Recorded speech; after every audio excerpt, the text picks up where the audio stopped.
ਸ਼ੇਰੇ Punjab AM 600 ਤੁਹਾਡਾ ਸਾਰਿਆਂ ਦਾ ਬਹੁਤ-ਬਹੁਤ ਸਵਾਗਤ ਹੈ। ਇਹ ਹੈ ਦ ਨਵਜੋਤ ਢਿੱਲੋਂ ਸ਼ੋ ਤੇ ਅੱਜ ਹੈ ਮੰਡੇ, ਯਾਨੀ ਤੁਹਾਨੂੰ ਇੰਤਜ਼ਾਰ ਹੈ ਮਾਈ ਮੋਟੀਵੇਸ਼ਨਲ ਮੰਡੇ ਦਾ। ਅੱਜ ਮਾਈ ਮੋਟੀਵੇਸ਼ਨਲ ਮੰਡੇ ਦੇ ਵਿੱਚ ਮੇਰੇ ਨਾਲ ਇੱਕ ਬਹੁਤ ਹੀ ਪਿਆਰੀ ਸ਼ਖਸੀਅਤ ਮੌਜੂਦ ਨੇ। ਅੱਜ ਉਹਨਾਂ ਦੇ ਨਾਲ ਗੱਲਾਂ ਬਾਤਾਂ ਕਰਾਂਗੇ। ਉਹਨਾਂ ਦੀਆਂ ਗੱਲਾਂ ਦੇ ਦਰਮਿਆਨ ਤੁਸੀਂ ਖੁਦ ਇਸ ਚੀਜ਼ ਨੂੰ ਮਹਿਸੂਸ ਕਰੋਗੇ ਕਿ ਉਹਨਾਂ ਦੀ ਹਰ ਗੱਲ ਦੇ ਵਿੱਚੋਂ ਕੋਈ ਨਾ ਕੋਈ ਤੁਹਾਨੂੰ ਸੁਨੇਹਾ ਮਿਲ ਰਿਹਾ ਹੈ। ਕਿਸੇ ਨਾ ਕਿਸੇ ਢੰਗ ਦੇ ਨਾਲ ਉਹ ਤੁਹਾਨੂੰ ਮੋਟੀਵੇਟ ਕਰ ਰਹੇ ਨੇ। ਉਹਨਾਂ ਦੀ ਜ਼ਿੰਦਗੀ ਦੀ ਕਹਾਣੀ ਆਪਾਂ ਸੁਣਾਂਗੇ। ਜਿਹੜੇ ਲੋਕ ਸੋਸ਼ਲ ਮੀਡੀਆ 'ਤੇ ਨੇ ਸ਼ਾਇਦ ਉਹਨਾਂ ਨੂੰ ਅੰਦਾਜ਼ਾ ਹੈ ਕਿ ਮੇਰੇ ਨਾਲ ਅੱਜ ਕੌਣ ਸ਼ਾਮਿਲ ਹੋ ਰਹੇ ਨੇ। ਉਮਰ ਦਾ ਜਿਹੜਾ ਦੌਰ ਹੈ, ਕਈ ਵਾਰ ਅਸੀਂ ਉਹਨੂੰ ਕੈਦ ਕਰਨ ਦੀ ਕੋਸ਼ਿਸ਼ ਕਰਦੇ ਹਾਂ ਕੁਝ ਖਾਸ ਤਰ੍ਹਾਂ ਦੀਆਂ ਗੱਲਾਂ ਦੇ ਨਾਲ ਕਿ ਇਸ ਉਮਰ ਦੇ ਵਿੱਚ ਆ ਨਹੀਂ ਹੋ ਸਕਦਾ, ਇਸ ਉਮਰ ਦੇ ਵਿੱਚ ਉਹ ਨਹੀਂ ਹੋ ਸਕਦਾ। ਜਿਹੜੇ ਪਿਆਰ ਮੁਹੱਬਤ ਹੈ ਉਹਦਾ ਅਹਿਸਾਸ ਜ਼ਿਆਦਾ ਜਵਾਨੀ ਦੇ ਵਿੱਚ ਹੁੰਦਾ, ਜਾਂ ਜਿਹੜਾ ਹੱਸਣ ਖੇਡਣ ਦਾ ਚਾਅ ਹੁੰਦਾ ਉਹ ਜ਼ਿਆਦਾ ਬਚਪਨ ਦੇ ਵਿੱਚ ਹੁੰਦਾ। ਬਜ਼ੁਰਗ ਜਦੋਂ ਅਸੀਂ ਹੋ ਜਾਂਦੇ ਹਾਂ ਉਦੋਂ ਤਾਂ ਬਸ ਰੱਬ ਦੇ ਘਰ ਜਾਣ ਦੀ ਅਸੀਂ ਤਿਆਰੀ ਸ਼ੁਰੂ ਕਰ ਦਿੰਦੇ ਹਾਂ। ਦੂਸਰੇ ਪਾਸੇ ਬਹੁਤ ਸਾਰੇ ਉਹ ਲੋਕ ਨੇ ਜਿਹੜੇ ਇਹ ਗੱਲ ਮਹਿਸੂਸ ਕਰਦੇ ਆ ਕਿ ਹਰ ਇੱਕ ਪਲ ਜ਼ਿੰਦਗੀ ਦਾ ਕੀਮਤੀ ਹੈ। ਉਹਨੂੰ ਜਿੰਨਾ ਪਿਆਰ ਦੇ ਨਾਲ ਆਪਾਂ ਹੰਢਾ ਲਈਏ, ਜਿੰਨਾ ਖੁਸ਼ੀ ਦੇ ਨਾਲ ਹੰਢਾ ਲਈਏ, ਉਹਦੇ ਨਾਲ ਦੀ ਕੋਈ ਰੀਸ ਨਹੀਂ ਹੈ। ਇੱਕ ਐਸੀ ਸ਼ਖਸੀਅਤ ਸਰਦਾਰ ਗਿਆਨ ਸਿੰਘ ਕੋਟਲੀ ਅੱਜ ਇਸ ਪ੍ਰੋਗਰਾਮ ਦੇ ਵਿੱਚ ਮੇਰੇ ਨਾਲ ਸ਼ਾਮਿਲ ਹੋ ਰਹੇ ਨੇ। ਇਹਨਾਂ ਨੂੰ ਇੱਥੇ ਖਾਸ ਕਰਕੇ ਬ੍ਰਿਟਿਸ਼ ਕੋਲੰਬੀਆ ਦੇ ਜਿਹੜੇ ਲੋਕ ਨੇ ਉਹ ਇੱਕ ਪਰਬਤ ਆਰੋਹੀ ਦੇ ਤੌਰ ਦੇ ਉੱਤੇ ਜਾਣਦੇ ਨੇ। ਬਹੁਤ ਵੱਡੀ ਗਿਣਤੀ ਉਹਨਾਂ ਲੋਕਾਂ ਦੀ ਹੈ ਜਿਹੜੇ ਉਹਨਾਂ ਨੂੰ ਇੱਕ ਸਿੱਖ ਸਕਾਲਰ ਦੇ ਤੌਰ 'ਤੇ ਜਾਣਦੇ ਨੇ। ਕੋਈ ਉਹਨਾਂ ਨੂੰ ਕਵੀ ਕਹਿੰਦਾ ਹੈ, ਕੋਈ ਉਹਨਾਂ ਨੂੰ ਕੁਝ ਕਹਿੰਦਾ ਹੈ, ਕੋਈ ਕੁਝ ਕਹਿੰਦਾ ਹੈ।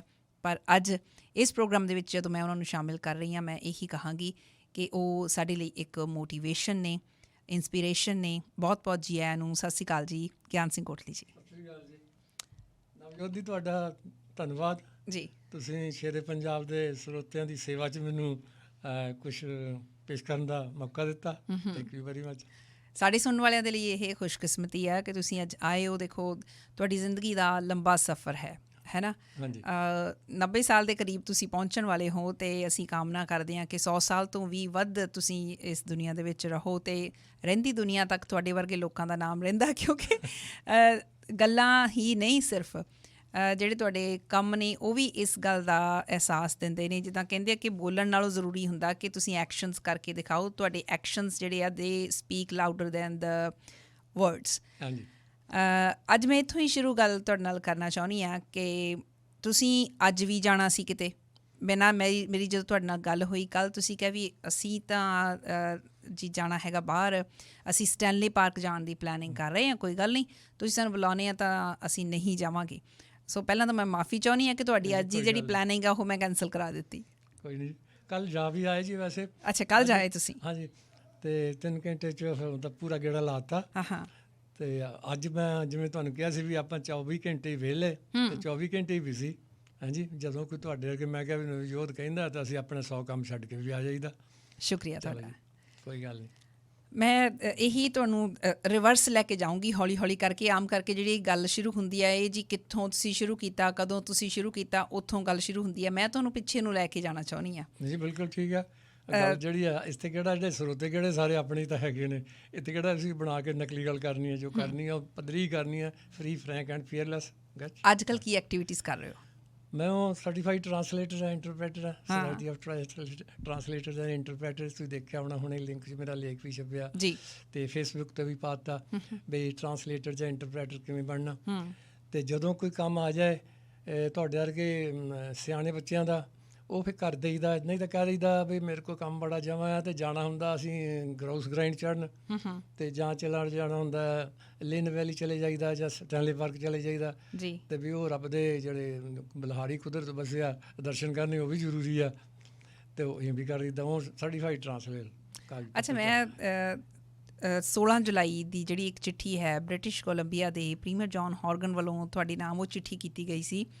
ਮੈਂ ਸਾਡੇ ਸੁਣਨ ਵਾਲਿਆਂ ਦੇ ਨਾਲ ਉਹ ਸ਼ੇਅਰ ਕਰਦੀ ਹਾਂ ਉਹ ਚਿੱਠੀ, ਉਸ ਤੋਂ ਬਾਅਦ ਆਪਾਂ ਉਹਦੇ ਬਾਰੇ ਗੱਲ ਕਰਦੇ ਹਾਂ। ਬਹੁਤ ਵਧੀਆ ਗੱਲ ਹੈ ਜੀ। ਮੈਂ ਤਾਂ ਆਪ ਇਸ ਗੱਲ ਨੂੰ ਬੜਾ ਹੈਰਾਨ ਰਹਿ ਗਿਆ ਵੀ ਇੱਕ ਬੰਦਾ ਕਿੰਨਾ ਸਿੰਸੀਅਰ, ਸਾਫ਼ ਦਿਲ ਜਾਂ ਵੱਡੇ ਦਿਲ ਵਾਲਾ, ਵੀ ਮੈਨੂੰ ਜਾਣੇ ਪਛਾਣੇ ਤੋਂ ਬਿਨਾਂ ਮੈਂ ਤਾਂ ਕਦੀ ਕਿਸੇ ਦੇ ਕੋਲ ਗਿਆ ਨਹੀਂ ਗਾ। ਤੁਸੀਂ ਉਹਨਾਂ ਨੂੰ ਮਿਲੇ ਨਹੀਂ ਕਦੇ? ਮੈਂ ਕਦੀ ਨਹੀਂ ਮਿਲਿਆ। ਮੈਂ ਤਾਂ ਹੋਰ ਵਜ਼ੀਰਾਂ ਨੂੰ ਵੀ ਕਦੀ ਨਹੀਂ ਮਿਲਦਾ ਜਲਦੀ। ਹਾਂਜੀ, ਆਪਣੇ ਜਿੰਨੇ ਬਣੇ ਉਹ ਹੈਗੇ ਨੇ ਵੋਟ ਪਾਰੀ ਦੀ ਆ, ਅਤੇ ਨਹੀਂ ਮਿਲਿਆ। ਅਤੇ ਖਾਸ ਤੌਰ 'ਤੇ ਜਿਹੜੇ ਇਨਾਮ ਵਗੈਰਾ ਉਰੇ ਪਰੇ ਇਹਨਾਂ ਲਈ ਤਾਂ ਕਦੀ ਕੋਸ਼ਿਸ਼ ਨਹੀਂ ਕੀਤੀ। ਤੇ ਜਿਵੇਂ ਨਦੀਮ ਪਰਮਾਰ ਸਾਹਿਬ ਨੇ ਬਹੁਤ ਵਧੀਆ ਸ਼ਾਇਰ ਨੇ, ਜਿਵੇਂ ਤੂੰ ਕਿਹਾ ਨਾ ਗਜ਼ਲ, ਉਹ ਗਜ਼ਲ ਕੋ ਮੰਨੇ ਜਾਂਦੇ ਆ। ਜੀ ਮੇਰੀਆਂ ਕਵਿਤਾਵਾਂ ਨੂੰ ਵੀ ਉਹ ਕਹਿੰਦੇ ਵੀ ਇਹ ਜਿਹੜੀਆਂ ਕੋਟਲੀ ਸਾਹਿਬ ਦੀਆਂ ਕਵਿਤਾਵਾਂ ਨੇ ਹੈ ਤਾਂ ਗਜ਼ਲ ਹੀ, ਪਰ ਇਹ ਉਹਨੂੰ ਗਜ਼ਲ ਨਹੀਂ ਕਹਿੰਦੇ। ਬਿਲਕੁਲ। ਹਾਂਜੀ। ਤੇ ਵੀ ਉਹ ਦਾਇਰਾ ਛੋਟਾ ਹੋ ਜਾਂਦਾ। ਤੇ ਉਹਨਾਂ ਨੇ ਕਿਹਾ ਵੀ ਜਿਹੜਾ ਇਹ ਜੌਨ ਹਾਰਗਨ ਪ੍ਰੀਮੀਅਰ ਨੇ ਬ੍ਰਿਟਿਸ਼ ਕੰਪਨੀ ਨੇ ਲੈਟਰ ਲਿਖਿਆ ਆਪਣੇ ਆਪ, ਦੇਖੋ ਉਹਦੀ ਭਾਸ਼ਾ ਕਿੰਨੀ ਵਧੀਆ ਹੈ। ਵੀ ਮੈਂ ਸਮਝਾਂ ਵੀ ਇਹ ਤਾਂ ਉਹਨਾਂ ਨੇ ਲੱਖਾਂ ਸ਼ਬਦ ਵਰਤਿਆ, ਇਹ ਤਾਂ ਲੱਖਾਂ ਨਾਮਾਂ ਨਾਲੋਂ ਵੀ ਉੱਪਰ। ਸੁਣਨ ਵਾਲਿਆਂ ਲਈ ਮੈਂ ਪੜ੍ਹਦੀ ਹਾਂ ਇਹ ਚਿੱਠੀ ਇੱਕ ਵਾਰੀ। ਕੋਟਲੀ ਸਾਹਿਬ ਨੂੰ ਜਿਹੜੀ ਪ੍ਰੀਮੀਅਰ ਨੇ ਚਿੱਠੀ ਲਿਖੀ ਹੈ ਜੁਲਾਈ ਦੇ ਵਿੱਚ, ਉਹਨਾਂ ਨੇ ਲਿਖਿਆ, dear mister Kotli, you have proven yourself to be inspiration to not only your community but to all British Columbians. ਅੱਗੇ ਲਿਖ ਰਹੇ ਨੇ, ਕਹਿੰਦੇ, in addition to all your illustrious contribution to Punjabi scholarship, literature and poetry, you have climbed Grouse Mountain nearly 200 times. This is impressive for anyone, but to be doing so at the age of 87, outpacing people half your age and younger, is truly remarkable. You are a proof that though hard work, through hard work, sorry ਇੱਕ ਮੇਰੇ ਕੋਲ ਚੰਗੀ ਤਰ੍ਹਾਂ ਪੜ੍ਹਿਆ ਨਹੀਂ ਜਾ ਰਿਹਾ, ਥੋੜਾ ਬਲਰੀ ਹੈ। Through hard work, perseverance and indomitable spirit, anything is possible. I look forward to following your story to hear of the future milestones you achieve. ਉਹਨਾਂ ਨੇ ਇਹ ਗੱਲ ਕਹੀ ਆ ਮੋਟੇ ਤੌਰ ਦੇ ਉੱਤੇ, ਕਹਿੰਦੇ ਕਿ ਆਪਣੀ ਕਮਿਊਨਿਟੀ ਦੇ ਲਈ ਨਹੀਂ, ਸਾਰੇ ਬ੍ਰਿਟਿਸ਼ ਕੋਲੰਬੀਅਨਸ ਦੇ ਲਈ ਤੁਸੀਂ ਊਰਜਾ ਦੇ ਸਰੋਤ ਹੋ, ਤੁਸੀਂ ਇੰਸਪੀਰੇਸ਼ਨ ਦੇ ਸਰੋਤ ਹੋ। ਜਦੋਂ ਇਹ ਚਿੱਠੀ ਤੁਹਾਡੇ ਕੋਲ ਪਹੁੰਚੀ, ਅਚਨਚੇਤ ਪਹੁੰਚੀ ਸੀ ਜਾਂ ਤੁਹਾਨੂੰ ਅੰਦਾਜ਼ਾ ਸੀ ਕਿ ਕੋਈ ਇਹੋ ਜਿਹੀ ਚਿੱਠੀ ਲਿਖੀ ਗਈ ਹੈ ਤੁਹਾਡੇ ਤੱਕ ਆ ਰਹੀ ਹੈ?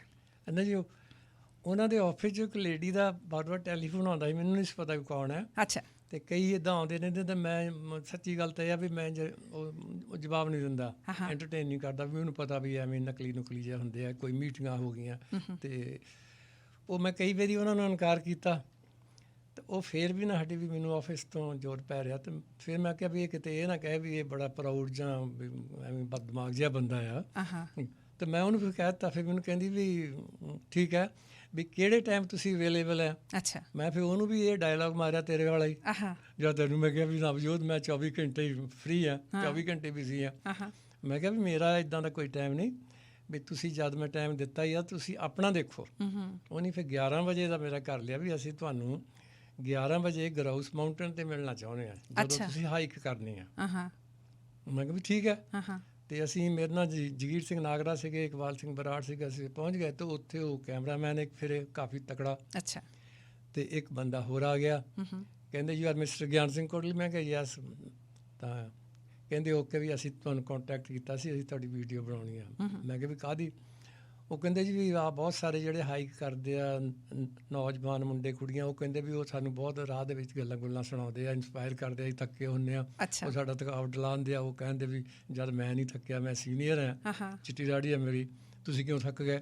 ਥੱਕਣਾ ਤਾਂ ਪਾਰਟ ਆਫ ਲਾਈਫ ਹੈ। ਅਤੇ ਖੈਰ, ਅਤੇ ਅਸੀਂ ਵੀ ਵੀਡੀਓ ਬਣਾਉਣੀ ਆ। ਮੈਂ ਕਿਹਾ ਬਣਾ ਲਓ। ਬਾਅਦ 'ਚ ਮੈਨੂੰ ਆਪਣਾ ਹੀ ਬੰਦੇ ਕਹਿੰਦੇ ਕੋਟਲੀ ਸਾਹਿਬ ਇਹ ਕੌਣ ਨੇ? ਅੱਛਾ। ਮੈਂ ਕਿਹਾ ਵੀ ਮੈਨੂੰ ਤਾਂ ਪਤਾ ਨਹੀਂ, ਇਹ ਬਹੁਤ ਕਹਿੰਦੇ ਸੀਗੇ ਵੀਡੀਓ ਬਣਾਉਣ। ਮੈਂ ਕਿਹਾ ਬਣਾ ਲਓ, ਆਪਣਾ ਕੀ ਫਰਕ ਪੈਂਦਾ, ਅਸੀਂ ਕਿਹੜਾ ਕੋਈ ਪੋਲੀਟੀਕਲ ਲੀਡਰ ਹੈ। ਅੱਛਾ।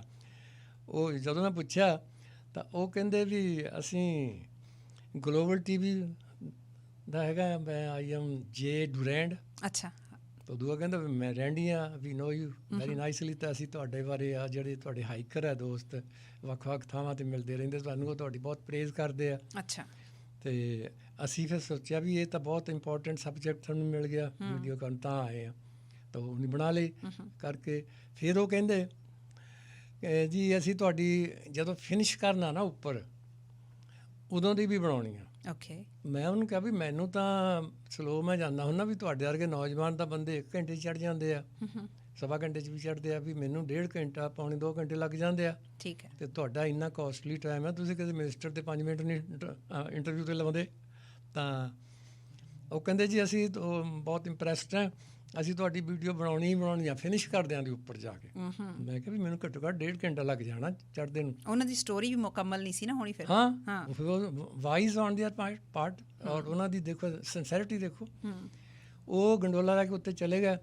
ਤੇ ਮੈਂ ਜਦੋਂ 1.5 ਘੰਟੇ ਬਾਅਦ ਚੜ੍ਹਿਆ, ਉਦੋਂ ਦਾ ਮੇਰਾ ਟਾਈਮ ਉੱਥੇ ਰਿਕਾਰਡਡ ਹੈ, ਹੁਣ ਵੀ ਹੈ, ਤੇ 144 ਮਿੰਟਸ ਹੈ। ਅੱਛਾ। 1 ਘੰਟਾ 44 ਮਿੰਟ। ਹਾਂ। ਤੇ ਮੈਂ ਦੇਖਿਆ ਤੇ ਉਹ ਉੱਪਰੋਂ ਜਿਹੜਾ ਟਫੈਸਟ ਪਾਰਟ ਹੈ, ਤੁਸੀਂ ਦੇਖਿਆ ਹੋਣਾ ਦੇ ਵੀਡੀਓ ਦੇ ਵਿੱਚ ਵੀ, ਉਹ ਮੋਟੇ ਬੁਲਡਰ ਜਿਹੇ ਹੈਗੇ ਨੇ, ਤੇ ਉਹਨਾਂ ਤੇ ਪੈਰ ਰੱਖ ਕੇ ਸੱਜੇ ਪਾਸੇ ਦਰਖਤਾਂ ਦੇ ਨਾਲ ਰੱਸਾ ਬੰਨਿਆ, ਤੇ ਉਹ ਸਹਾਰਾ ਲੈ ਕੇ ਉੱਪਰ ਫਿਨਿਸ਼ ਕਰੀਦਾ ਹੈ। ਅੱਛਾ, ਉਹ ਤੋਂ ਥੱਲੇ ਉਹ ਕੈਮਰਾਮੈਨ ਆਇਆ ਤੇ ਨਾਲ ਜਗੀਰ ਸੁਨਾਗਰਾ। ਅੱਛਾ। ਜਿਹੜਾ ਬਿਜ਼ਨਸਮੈਨ ਆਪਣੇ ਸਾਰੀ ਦੇ ਬੜੇ ਮਸ਼ਹੂਰ, ਇਹ ਵੀ ਮੇਰੇ ਚੇਲੇ ਬਣ ਗਏ ਹੋ ਨਾ, ਇਹਨਾਂ ਨੂੰ ਲੈ ਜਾਂਦਾ। ਅੱਛਾ, ਖੈਰ, ਤੇ ਮੈਂ ਹੈਰਾਨ ਰਹਿ ਗਿਆ ਵੀ ਤੁਹਾਨੂੰ ਵੀ ਇੰਨੇ ਔਖੇ ਥਾਂ ਤੋਂ ਥੱਲੇ ਨੂੰ ਆ ਗਿਆ, ਹਾਲੇ ਥੱਲੇ ਆਉਣਾ ਇਜ਼ ਸਟ੍ਰਿਕਟਲੀ ਪ੍ਰੋਹਿਬਿਟਡ। ਅੱਛਾ। ਬਹੁਤ ਡੇਂਜਰਸ ਹੈ ਨਾ, ਉੱਥੇ ਆ ਨਹੀਂ ਸਕਦੇ ਤੁਸੀਂ, ਕੋਈ ਵੀ ਨਹੀਂ ਆ ਸਕਦਾ, ਚੜ੍ਹ ਹੀ ਸਕਦੇ ਆ। ਤਾਂ ਉੱਥੇ ਉਹਨਾਂ ਨੇ ਫਿਰ ਬਣਾਈ। ਉੱਥੇ ਜਦੋਂ ਸਿਖਰ 'ਤੇ ਵੀ ਚੜ੍ਹ ਗਿਆ, ਉੱਥੇ ਉਹਨੇ ਫੇਰ ਬਣਾਈ। ਉੱਥੇ ਜਗਰੂਪ ਬਰਾੜ MLA ਵੀ ਫਿਰਨ। ਇਹਨਾਂ ਨੇ ਪੁੱਛ ਲਿਆ ਜਗੀਰ ਸਿੰਘ ਨਾਗਰੇ ਤੇ ਦੂਜਿਆਂ ਤੋਂ ਵੀ ਕੋਟਲੀ ਸਾਹਿਬ ਦੀ ਇੰਟਰਵਿਊ ਹੋਈ ਆ, ਵੀ ਮੇਰੇ ਦਿਲ 'ਚ ਆਉਂਦਾ ਵੀ ਕੋਟਲੀ ਸਾਹਿਬ ਬਹੁਤ ਨਾਈਸ ਬੰਦੇ ਆ, ਤੇ ਮੈਂ ਕੁਛ ਕਹਿਣਾ ਵੀ ਮੈਂ ਟਾਈਮ ਲੈ ਸਕਦਾ। ਓਕੇ। ਜਗਰੂਪ ਬਰਾੜ ਹੋਣੀ ਟਾਈਮ ਲੈ ਲਿਆ ਜਗੀਰ ਸਿੰਘ ਨਾਗਰੇ ਨੂੰ ਕਹਿ ਕੇ। ਇਹ ਨਹੀਂ ਫਿਰ ਮੇਰਾ ਇੰਨਾ, ਜਿਵੇਂ ਕਹਿੰਦੇ ਆ ਵੀ ਜ਼ਮਾਨੇ ਮੇਰੀ ਤਾਂ ਟੌਰ ਬਣਾਤਾ। ਟੌਰ ਤੁਹਾਡੀ ਐਕਚੁਅਲੀ ਜਿਹੜੀ ਵੀ ਇਹ ਬਣਦੀ ਆ ਵੀ ਕੋਈ ਸਕੂਲ ਕਾਲਜ ਚਰਚ ਇਹੋ ਜਿਹਾ ਨਹੀਂ ਛੱਡਿਆ ਜਿੱਥੇ ਜਾ ਕੇ ਇਹਨਾਂ ਨੇ ਮਲਟੀਫੇਥ ਦਾ ਕੰਮ ਨਹੀਂ ਕੀਤਾ, ਜਾਂ ਉਰਾ ਪਰਾ ਵੀ ਤੁਰੇ ਹੀ ਰਹਿੰਦੇ ਕਿਤੇ ਨਾ ਕਿਤੇ, ਵੀ ਸਾਡੀ ਕਮਿਊਨਿਟੀ ਦੇ ਜੈਮ ਆਫ ਏ ਮੈਨ ਜੋ ਵੀ ਕਹਿ ਲਓ ਕਿਹਾ, ਉਹ ਹੋ ਗਿਆ। ਤੇ ਬਾਕੀ 2-3 ਪਾਰਟੀਆਂ ਤੇਰੇ ਵਰਗੀਆਂ ਉੱਥੇ ਫਿਰਨ। ਅੱਛਾ। ਉਹ ਰਾਜ ਫਿਰੀਆਂ ਤੇ ਉਹਨਾਂ ਨੂੰ ਵੀ ਅਚਾਨਕ ਉਹ ਨਹੀਂ ਪੁੱਛ ਲਿਆ ਵੀ you have to say anything about Gian Singh Kotli. ਕਹਿੰਦੇ ਯੈਸ। ਉਹ ਲੇਡੀ ਤੇਰੇ ਵਰਗੀ ਕਹਿ ਰਹੀ ਹੈ, ਬੜੀ ਸਿਆਣੀ। ਕਹਿੰਦੇ ਇਹ ਬਹੁਤ ਮੋਟੀਵੇਸ਼ਨਲ ਬੰਦੇ ਨੇ, ਬਹੁਤ ਹੌਸਲਾ ਦਿੱਤਾ, ਤੇ ਅਸੀਂ ਬਹੁਤ ਲਾਈਕ ਕਰਦੇ ਹਾਂ ਕਿ some day everybody will come to know about Gian Singh. ਕੀ ਬਾਤ। ਹਾਂਜੀ। ਅੱਛਾ, ਉਹ ਵਿੱਚ ਰਿਕਾਰਡਡ ਹੈ। ਅੱਛਾ, ਹੋਰ ਸੀਗਾ, ਮੈਂ ਨਹੀਂ ਉਹਨਾਂ ਨੂੰ ਜਾਣਦਾ। ਤੇ ਉਹ ਰਾਹ 'ਚੋਂ ਚੜ੍ਹਦੇ ਬੜੇ ਖੁਸ਼ ਸੀਗੇ ਵੀ। ਤਾਂ ਮੈਂ ਤਾਂ ਆਪ ਕਹਿੰਦਾ ਹੁੰਦਾ ਵੀ ਦੇਖੋ ਮੈਂ ਚਿੱਟੀ ਦਾੜੀ ਵਾਲੇ ਦਾੜਾ, ਉਹਦੇ ਵਿੱਚ ਵੀ ਮੈਂ ਕਹਿੰਦਾ ਹਾਂ ਵੀ ਤੁਸੀਂ ਥੱਕ ਗਏ ਨਵਜੋਤ, ਹੈ ਵੀ ਤੁਹਾਡੀ ਤੋਂ ਉਮਰ ਮੇਰੇ ਨਾਲ ਤੀਸਰਾ ਹਿੱਸਾ ਵੀ ਨਹੀਂ ਗਈ। ਮੈਂ 3 ਗੁਣਾ ਤੁਹਾਡੇ ਨਾਲ ਵੱਡੀ ਉਮਰ ਦਾ ਹੈ, ਤੇ ਮੈਂ ਚੜ੍ਹੀ ਜਾਂਦਾ, ਮੈਂ ਥੱਕੀ ਜਾਂਦਾ। ਥੱਕਣਾ ਇਜ਼ ਪਾਰਟ ਆਫ ਲਾਈਫ।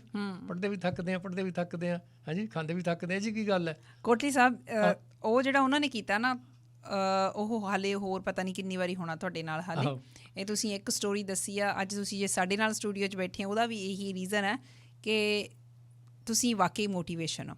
ਮੈਂ ਜੇ ਪੁੱਛਾਂ ਕਿ ਲਾਈਫ ਦਾ ਪਰਪਸ ਕੀ ਹੈ ਤੁਹਾਡਾ, ਤੁਸੀਂ ਬਹੁਤ ਕੁਝ ਕਰ ਰਹੇ ਹੋ, ਤੁਸੀਂ ਲੇਖਕ ਹੋ, ਤੁਸੀਂ ਸਕਾਲਰ ਹੋ, ਤੁਸੀਂ ਬਹੁਤ ਜ਼ਿਆਦਾ ਪੜ੍ਹਾਈ ਵੀ ਕੀਤੀ ਹੈ, 2 ਮਾਸਟਰਸ ਡਿਗਰੀ ਕੀਤੀਆਂ, ਤੁਸੀਂ LLB ਕੀਤੀ ਹੈ, ਟਰਾਂਸਲੇਸ਼ਨ ਦੀ ਸਰਟੀਫਿਕੇਸ਼ਨ ਲਈ ਹੈ, ਉਸ ਤੋਂ ਬਾਅਦ B.Ed ਵੀ ਤੁਸੀਂ ਕੀਤੀ ਹੈ, ਤੁਸੀਂ ਪੜ੍ਹਾਉਂਦੇ ਵੀ ਰਹੇ ਹੋ। ਪਰਪਸ ਆਫ ਲਾਈਫ ਕੀ ਹੈਗਾ, ਜੇ ਸਮਝਣ ਦੀ ਕੋਸ਼ਿਸ਼ ਕਰੀਏ ਤਾਂ? ਪਰਪਸ ਆਫ ਲਾਈਫ ਤਾਂ ਇਹ ਹੈ ਵੀ ਯਾਨੀ ਕੁਛ ਨਾ ਕੁਛ ਆਦਮੀ ਦੀ ਲਾਈਫ ਜਿਹੜੀ ਨਾ, ਮੇਰੇ ਈਵੈਂਟਫੁੱਲ ਹੋਣਾ ਚਾਹੀਦਾ। ਵੀ ਰਿਟਾਇਰ ਹੋ ਗਏ, ਸੀਨੀਅਰ ਬਣ ਗਏ ਤਾਂ ਬਹਿ ਜਾਓ, ਇੱਦਾਂ ਦੀ ਨਹੀਂ ਕੋਈ ਗੱਲ।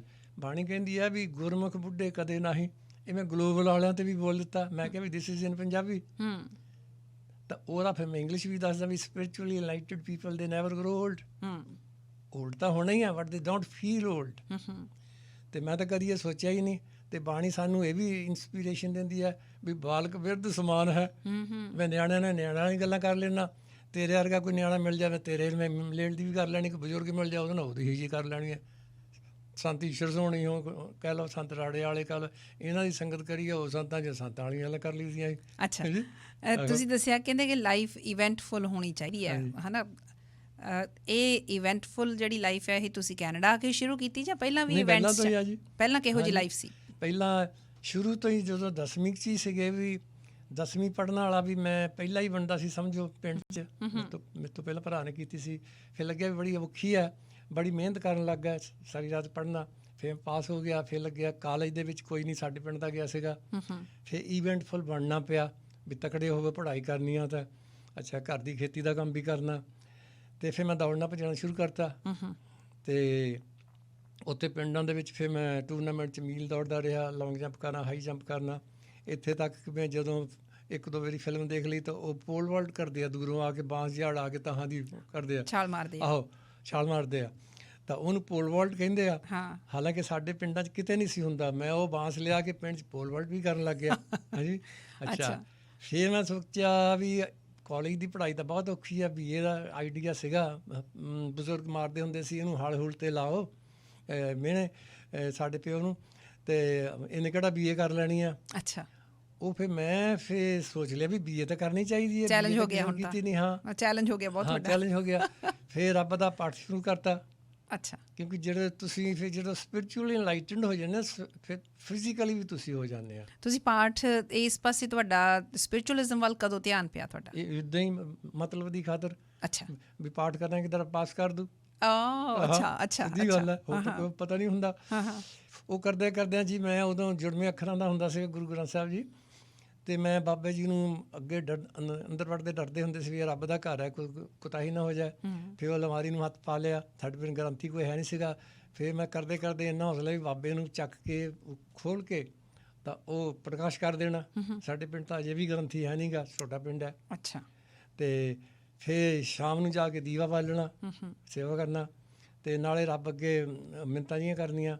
ਫਿਰ ਮੈਂ ਗੁਟਕੇ ਤੋਂ ਜਪਜੀ ਸਾਹਿਬ ਪਾਠ ਕਰਦਿਆਂ ਨਾਲ ਅਰਦਾਸ ਸਿੱਖ ਲਈ। ਫਿਰ ਅਰਦਾਸ ਮੈਨੂੰ ਜਵਾਨੀ ਯਾਦ ਹੋ ਗਈ। ਅੱਛਾ। ਫਿਰ ਬਾਬੇ ਨੂੰ ਕਹਿਣਾ ਵੀ ਮੈਨੂੰ ਪਾਸ ਕਰ ਦੇਈਂ। ਪਾਸ ਕਰ ਦੇਈਂ ਤਾਂ ਹੋਇਆ ਕਿ ਵੀ ਇੱਕ ਤਾਂ ਮੈਂ ਪਾਠ ਕਰਨਾ ਸਿੱਖ ਲਿਆ। ਉਦੋਂ ਜੁੜਵੇਂ ਅੱਖਰ ਹੁੰਦੇ ਸੀ, ਹੁਣ ਇਕੱਲੇ ਇਕੱਲੇ ਹੋ ਗਿਆ। ਅਤੇ ਇਹ ਸੀਗਾ ਇੱਛਾ, ਇਹੀ ਸੀ ਮਤਲਬ ਲਾਲਚ ਨੂੰ ਕਰਦੇ ਸੀ ਵੀ ਬਾਬਾ ਪਾਸ ਕਰ ਦਊਗਾ। ਅੱਛਾ। ਅਤੇ ਉਹ ਨਾਲੇ ਤਾਂ ਸਿਹਤ ਚੰਗੀ ਹੋ ਗਈ, ਤੜਕੇ ਉੱਠਣਾ ਸ਼ੁਰੂ ਹੋ ਗਿਆ, ਕੰਮ ਵੀ ਕਰਦਾ ਕਰਨਾ ਅਤੇ ਪਾਠ ਕਰਨ ਦਾ ਹੋ ਗਿਆ। ਅਤੇ ਉਹ ਕਰਦਿਆਂ ਬਾਬੇ ਨੂੰ ਕਹਿਣਾ ਵੀ ਬਾਬਾ ਜੀ ਤਾਕਤ ਬਖਸ਼ੀ, ਹੈ ਜੀ ਦਿਮਾਗ ਬਖਸ਼ੀ, ਪੜ੍ਹਾਈ ਬਖਸ਼ੀ, ਪਾਸ ਕਰ ਦੇ। ਉਹ ਪਾਸ ਹੋ ਗਏ। ਤਾਂ ਉਦੋਂ ਦੀ ਉਹ ਜਿਹੜੀ ਪੜ੍ਹਾਈ ਕੀਤੀ ਹੋਈ ਆ, ਮੈਂ ਕਹਿੰਦਾ ਸੀ ਵੀ ਉਹਦੇ ਕਰਕੇ ਜਿਹੜੀ ਧਾਰਮਿਕ ਪੜ੍ਹਾਈ ਕਰ ਲਈ। ਭਾਈ ਵੀਰ ਸਿੰਘ ਨੂੰ ਪੜ੍ਹਨ ਲੱਗ ਗਏ, ਉਹਨਾਂ ਦੀ ਕਿਤਾਬਾਂ ਪੜ੍ਹਨ ਲੱਗ ਗਈਆਂ, 10ਵੇਂ ਚਮਤਕਾਰ, ਕਲਗੀਧਰ ਚਮਤਕਾਰ, ਗੁਰੂ ਨਾਨਕ ਚਮਤਕਾਰ। ਉਹ ਤੁਸੀਂ ਇੱਕ ਵਾਰੀ ਪੜ੍ਹ ਲਓ ਤਾਂ ਬਿਲਕੁਲ ਹੀ ਬੰਦੇ ਬਣ ਹੀ ਜਾਓਗੇ, ਇਹ ਗਰੰਟੀਡ ਹੈ ਗੱਲ। ਕਿਹੜੀਆਂ ਕਿਤਾਬਾਂ ਦੀ ਗੱਲ ਕੀਤੀ? ਗੁਰੂ ਨਾਨਕ ਚਮਤਕਾਰ ਤੇ ਕਲਗੀਧਰ ਚਮਤਕਾਰ। ਅੱਛਾ। ਭਾਈ ਵੀਰ ਸਿੰਘ ਦੀਆਂ। ਫਿਰ ਜ਼ਿੰਦਗੀ ਨੂੰ ਦੇਖਣ ਦਾ ਨਜ਼ਰੀਆ ਤੁਹਾਡਾ ਚੇਂਜ ਹੋਇਆ? ਹਾਂ, ਵੀ ਉਹ ਸ਼ਰਧਾ ਹੋ ਜਾਂਦੀ ਆਦਮੀ 'ਚ, ਜਿਹਨੂੰ ਬਲਾਈਂਡ ਫੇਥ ਕਹਿੰਦੇ ਨੇ ਨਾ, ਵੀ ਬੜੀ ਸ਼ਰਧਾ ਹੋ ਗਈ ਵੀ ਬਾਬਾ ਤਾਂ ਹੁਣ ਸਾਡੀ ਮੰਨੂਗਾ ਹੀ, ਵੀ ਬਿਰਥੀ ਕਦੇ ਨਾ ਹੋ ਵੀ ਜਨ ਕੀ ਅਰਦਾਸ। ਅੱਛਾ ਅੱਛਾ, ਇੱਦਾਂ ਦੀਆਂ ਗੱਲਾਂ ਹੋ ਗਿਆ ਵੀ ਜਦ ਮੈਂ ਪਾਠ ਕਰਦਾ ਵਾ, ਦੀਵਾ ਜਗਾਉਣਾ ਤਾਂ ਪਾਠ ਕਰਦਾ ਤਾਂ ਕਿਵੇਂ ਨਹੀਂ ਬਾਬਾ ਪਾਸ ਕਰੂਗਾ। ਅੱਛਾ। ਉਹਦੇ ਨਾਲ ਕੀ ਆ ਵੀ ਪੜ੍ਹਾਈ ਵੀ ਕਰਨੀ, ਇਹ ਵੀ ਤਾਂ ਹੋ ਗਿਆ। ਬਿਨ ਸੇਵਾ ਫਲ ਕਿਸੇ ਨਾ ਹੀ, ਇਹ ਵੀ ਸਿੱਖ ਲਿਆ। ਪੜ੍ਹਾਈ ਨਹੀਂ ਕਰੋਗੇ ਤਾਂ ਪਾਸ ਕਿਵੇਂ ਹੋਵੋਗੇ? ਅੱਛਾ, ਦੌੜੋਗੇ ਨਹੀਂ ਤਾਂ ਪਲੇਅਰ ਕਿਵੇਂ ਬਣੋਗੇ?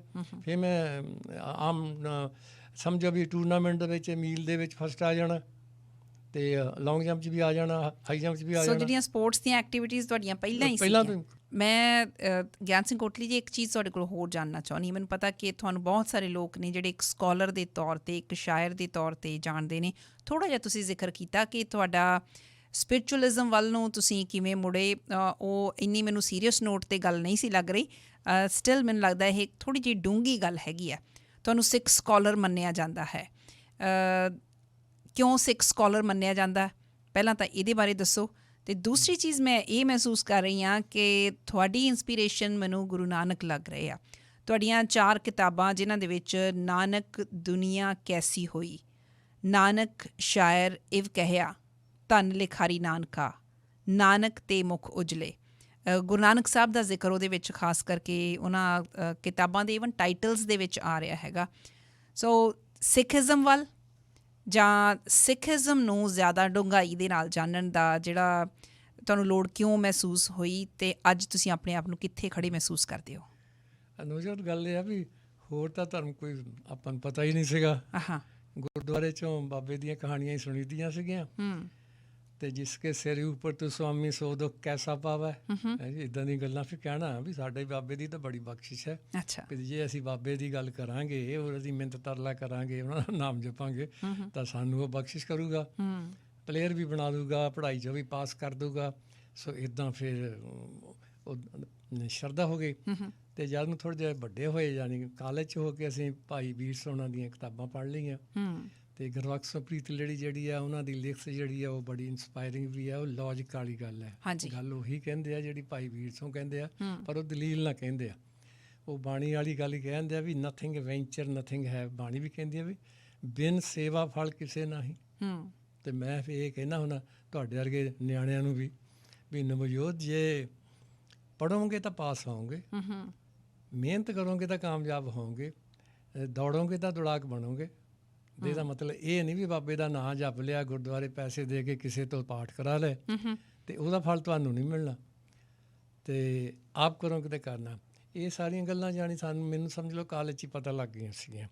ਤੇ ਇਸ ਕਰਕੇ ਇਹ ਸੋਚੀਦਾ ਵੀ ਬਹੁਤੀ ਕਾਹੇ ਫਲ ਕੀ ਇੱਛਾ ਨਹੀਂ ਬਸ ਹੈ, ਹੋਰ ਤਾਂ ਕੋਈ ਚਾਹੀਦਾ ਹੀ ਨਹੀਂ। ਅੱਛਾ ਹਾਂਜੀ, ਜਦ ਆਪਣਾ ਸਭ ਕੁਝ ਚੱਲੀ ਜਾਂਦਾ, ਰੱਬ ਤੰਦਰੁਸਤੀ ਬਖਸ਼ੀ ਜਾਂਦਾ, ਚੰਗੇ ਬੰਦਿਆਂ ਦੀ ਸਗਨ ਦੇਈ ਜਾਂਦਾ, ਪੜ੍ਹਾਈ ਲਿਖਾਈ ਮੈਂ ਆਪਣੇ ਦੋਸਤਾਂ ਸਾਰਿਆਂ ਨੂੰ ਵੱਧ ਕੀਤੀ ਆ, ਹੋਰ ਕੰਮ ਵੀ ਕੀਤੇ ਆ। ਸੋ ਇਹ ਜਿਹੜੀ ਲਗਨ ਹੈ ਇਹਦੇ ਵਿੱਚ ਫਿਰ ਡਿਟਰਮੀਨੇਸ਼ਨ ਹੋਣੀ ਚਾਹੀਦੀ ਹੈ। ਜੇ 8 ਘੰਟੇ ਪੜ੍ਹਦੇ ਆ ਤਾਂ 10 ਪੜ੍ਹੋ, ਫਿਰ 12 ਕਰੋ। ਕੰਮ ਵੀ ਇੱਦਾਂ ਹੀ ਆ। ਤੇ ਜੇ ਕਹਿ ਦੋ ਥੱਕ ਗਏ ਆ ਤੇ ਇਹ ਤਾਂ ਨਹੀਂ ਨਾ ਥੱਕਣਾ ਗੱਲ ਬਣਦੀ। ਫਿਰ ਇਹੀ ਗੱਲ ਮੈਂ ਚਾਹੇ ਉਹ ਗਰਾਊਸ ਗ੍ਰਾਈਂਡ ਦੀ ਚੜ੍ਹਾਈ ਚੜ੍ਹਦੇ ਆ, ਚਾਹੇ ਅਗਲੇ ਪਹਾੜ ਦੀ ਚੜ੍ਹਦੇ ਆ, ਤੇ ਕਿਉਂਕਿ ਚਿੱਟੀ ਦਾੜੀ ਵਾਲਾ ਮੈਂ ਹੀ ਹੁੰਦਾ ਆ ਤਾਂ ਮੇਰੀ ਇੱਜ਼ਤ ਵੀ ਕਰਦੇ ਆ। ਤਾਂ ਕਹਿੰਦੇ ਆ ਜੀ ਉਹ really you are our inspiration, ਬੜੇ ਖੁਸ਼ ਹੋ ਕੇ ਕਹਿੰਦੇ ਆ। ਤਾਂ ਫਿਰ ਵਿੱਚੇ ਹੀ ਹੋਰ ਗੱਲਾਂ ਪੁੱਛਣ ਲੱਗ ਜਾਂਦੇ ਆ। ਤੇ ਮੈਂ ਉਹਨੂੰ ਕਹਿੰਦਾ ਵੀ ਇਹ ਤਾਂ ਕਰਦੇ ਦੀ ਗੱਲ ਹੈ, ਪ੍ਰੈਕਟਿਸ ਹੈ, ਪ੍ਰੈਕਟਿਸ ਮੇਕਸ ਏ ਮੈਨ ਪਰਫੈਕਟ। ਤੇ ਇਸ ਕਰਕੇ ਲਗਨ ਦੀ ਗੱਲ ਤਾਂ ਇਹੀ ਹੈ। ਮੈਨੂੰ ਯਾਦ ਹੈ ਜਦੋਂ ਮੈਂ ਇੱਥੇ BC ਦੇ ਵਿੱਚ ਆਈ, ਸਾਲ 2006 ਦੀ ਗੱਲ ਹੈ, ਕਿ ਉਹਨਾਂ ਕੁ ਦਿਨਾਂ ਦੇ ਵਿੱਚ ਸੁਣਨ ਦੇ ਵਿੱਚ ਆਇਆ ਕਿ ਆਪਣੇ ਇੱਥੇ ਇੱਕ ਬੰਦਾ ਹੈ ਜਿਹੜਾ BC ਦੇ ਪ੍ਰੀਮੀਅਰ ਨੂੰ ਪੰਜਾਬੀ ਸਿਖਾ ਰਿਹਾ। 2006 ਜਾਂ 7 ਦੀ ਗੱਲ ਹੈਗੀ ਆ। ਉਦੋਂ ਤੁਹਾਡਾ ਜ਼ਿਕਰ ਮੈਂ ਫਸਟ ਟਾਈਮ ਸੁਣਿਆ ਸੀ ਇੱਥੇ BC ਦੇ ਵਿੱਚ। ਉਹ ਕੀ ਕਹਾਣੀ ਸੀ? ਤੁਸੀਂ ਪੰਜਾਬੀ ਸਿਖਾ ਸਕੇ ਉਹਨਾਂ ਨੂੰ? ਉਹ ਹਾਂਜੀ ਵੀ ਇਹ ਪ੍ਰੀਮੀਅਰ ਨਹੀਂ ਸੀ, ਉਹ ਵੈਨਕੂਵਰ ਦੇ ਮੇਅਰ ਸੈਮ ਸੁਲੀਵਾਨ ਸੀਗੇ। ਉਹ ਅੱਛਾ, ਸੈਮ ਸੁਲੀਵਾਨ ਸਨ। ਤੇ ਉਹ ਵੀ ਸਿੰਸੀਅਰ ਬੰਦਾ ਸਮਝੋ ਆਪਣੀ ਕਮਿਊਨਿਟੀ ਦੀ। ਤਾਂ ਜਦੋਂ ਬਣਿਆ ਤਾਂ ਉਹਦੀ ਬੜੀ ਇੱਛਾ ਸੀ ਵੀ ਮੈਂ ਖਾਲਸਾ ਦੀਵਾਨ ਸੋਸਾਇਟੀ ਰੋਜ਼ ਸਟਰੀਟ ਗੁਰਦੁਆਰੇ ਜਾਣਾ, ਜਾਂ ਕਾਲੀ ਸਿੰਘ ਗੁਰਦੁਆਰੇ ਜਾਣਾ, ਜਾਂ ਹੋਰ ਗੁਰਦੁਆਰੇ ਜਾਣਾ, ਪੰਜਾਬੀਆਂ ਦੇ ਪ੍ਰੋਗਰਾਮ 'ਚ ਜਾਣਾ। ਤਾਂ ਉਹਨੇ ਆਪਣੀ ਇੱਛਾ ਪ੍ਰਗਟ ਕੀਤੀ। ਮੇਰੀ ਇੱਛਾ ਹੁੰਦੀ ਵੀ ਮੈਂ ਥੋੜ੍ਹਾ ਜਿਹਾ ਪੰਜਾਬੀ ਬੋਲਾਂ। ਅੱਛਾ। ਉਹਨੇ ਇਟਾਲੀਅਨ ਵੀ ਸਿੱਖੀ ਹੋਈ ਆ, ਹੋਰ ਵੀ ਭਾਸ਼ਾ ਹੈਗਾ। ਉਹ ਵੀਲ ਚੇਅਰ 'ਤੇ ਆ। ਹਾਂਜੀ।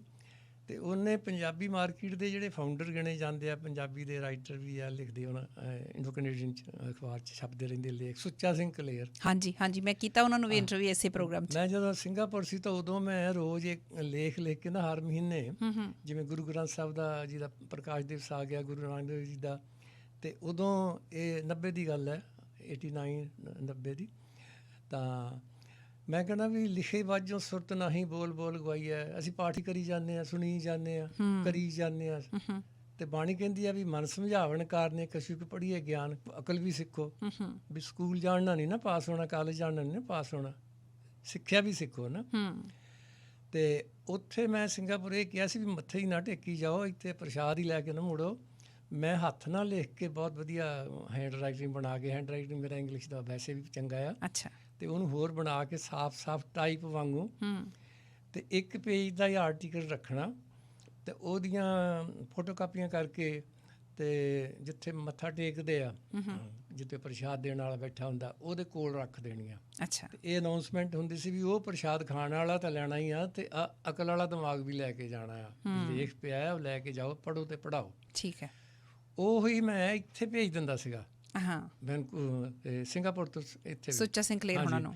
ਤੇ ਇੱਥੇ ਲਿੰਕ ਵਗੈਰਾ 'ਚ ਤਾਂ ਮੈਂ ਹੁਣ ਵੀ ਉਹਨਾਂ ਦਾ ਲਿੰਕ, ਅਖਬਾਰ ਦਾ ਕੰਟਰੀਬਿਊਟਰ ਰਾਈਟਰ ਹੈ ਮੇਰਾ, ਨਾਂ ਲਿੰਕ 'ਤੇ ਛਪਦਾ ਹੀ ਆ, 30 ਸਾਲ ਤੋਂ ਹੀ ਛਪੀ ਜਾਂਦਾ। ਤੇ ਪੰਜਾਬੀ ਟ੍ਰਿਬਿਊਨ ਵਾਲੇ ਮੇਰਾ ਛਾਪਦੇ ਰਹੇ ਆ, ਨਾਂ ਮੈਂ ਫਿਰ ਹਟਾਇਆ, ਕਹਿ ਕੇ ਵੀ ਰਹਿਣ ਦਿਓ ਤੁਸੀਂ। ਅੱਛਾ। ਸੁੱਚਾ ਸਿੰਘ ਕਲੇਰ ਇੱਥੇ ਫਿਰ ਉਹ ਮੇਰੇ ਲੇਖ ਪੜ੍ਹ ਕੇ ਬੜੇ ਖੁਸ਼ ਹੁੰਦੇ ਸੀਗੇ। ਜਦੋਂ ਫਿਰ ਮੈਂ ਇੱਥੇ ਆ ਗਿਆ ਤਾਂ ਫਿਰ ਉਹ ਮੈਨੂੰ ਖਾਸ ਤੌਰ 'ਤੇ ਮਤਲਬ ਮਿਲੇ। ਤਾਂ ਜਾਨੀ ਅੱਜ ਤਾਈਂ ਉਹ ਬਹੁਤ ਹੈਗੇ ਨੇ, ਉਹਨਾਂ ਦੇ ਬੱਚੇ ਵੀ ਸ਼ਰਧਾਲੂ ਨੇ। ਤਾਂ ਉਹਨਾਂ ਨੂੰ ਸੈਮ ਸੁਲੀਵਾਨ ਨੇ ਕਿਹਾ, ਕਿਉਂਕਿ ਉਹ ਪ੍ਰੋਮੀਨੈਂਟ ਬੰਦਾ ਸੀ ਸੁੱਚਾ ਸਿੰਘ ਕਲੇਰ, ਕਿ ਮੇਰੀ ਪੰਜਾਬੀ ਸਿੱਖਣ ਦੀ ਜਾਂ ਗੁਰਮਤ ਦੀ ਕੋਈ ਇੱਛਾ ਹੈਗੀ ਆ, ਤੇ ਮੈਨੂੰ ਤੂੰ ਸਿਖਾਇਆ ਕਰ। ਉਹ ਕਹਿੰਦੇ ਵੀ ਦੇਖੋ ਵੀ ਮੈਂ ਤਾਂ ਐਵੇਂ ਬੁੱਤਾ ਸਾਰਨ ਵਾਲਾ ਹੀ ਬੰਦਾ, ਸਧਾਰਨ ਹੈ। ਅੱਛਾ। ਵੀ ਸਾਡੇ ਕੋਲ ਇੱਕ ਬਹੁਤ ਖਾਸ ਸ਼ਖਸੀਅਤ ਹੈਗੀ ਆ, ਵੀ ਜਿਹਨਾਂ ਦਾ ਕੰਮ ਹੀ ਇਹ ਸੀ ਵੀ ਉਹ ਸਿੰਗਾਪੁਰੋਂ ਵੀ ਇਸ ਕੰਮ ਤੋਂ ਹੀ ਆਏ ਆ। ਅੱਛਾ।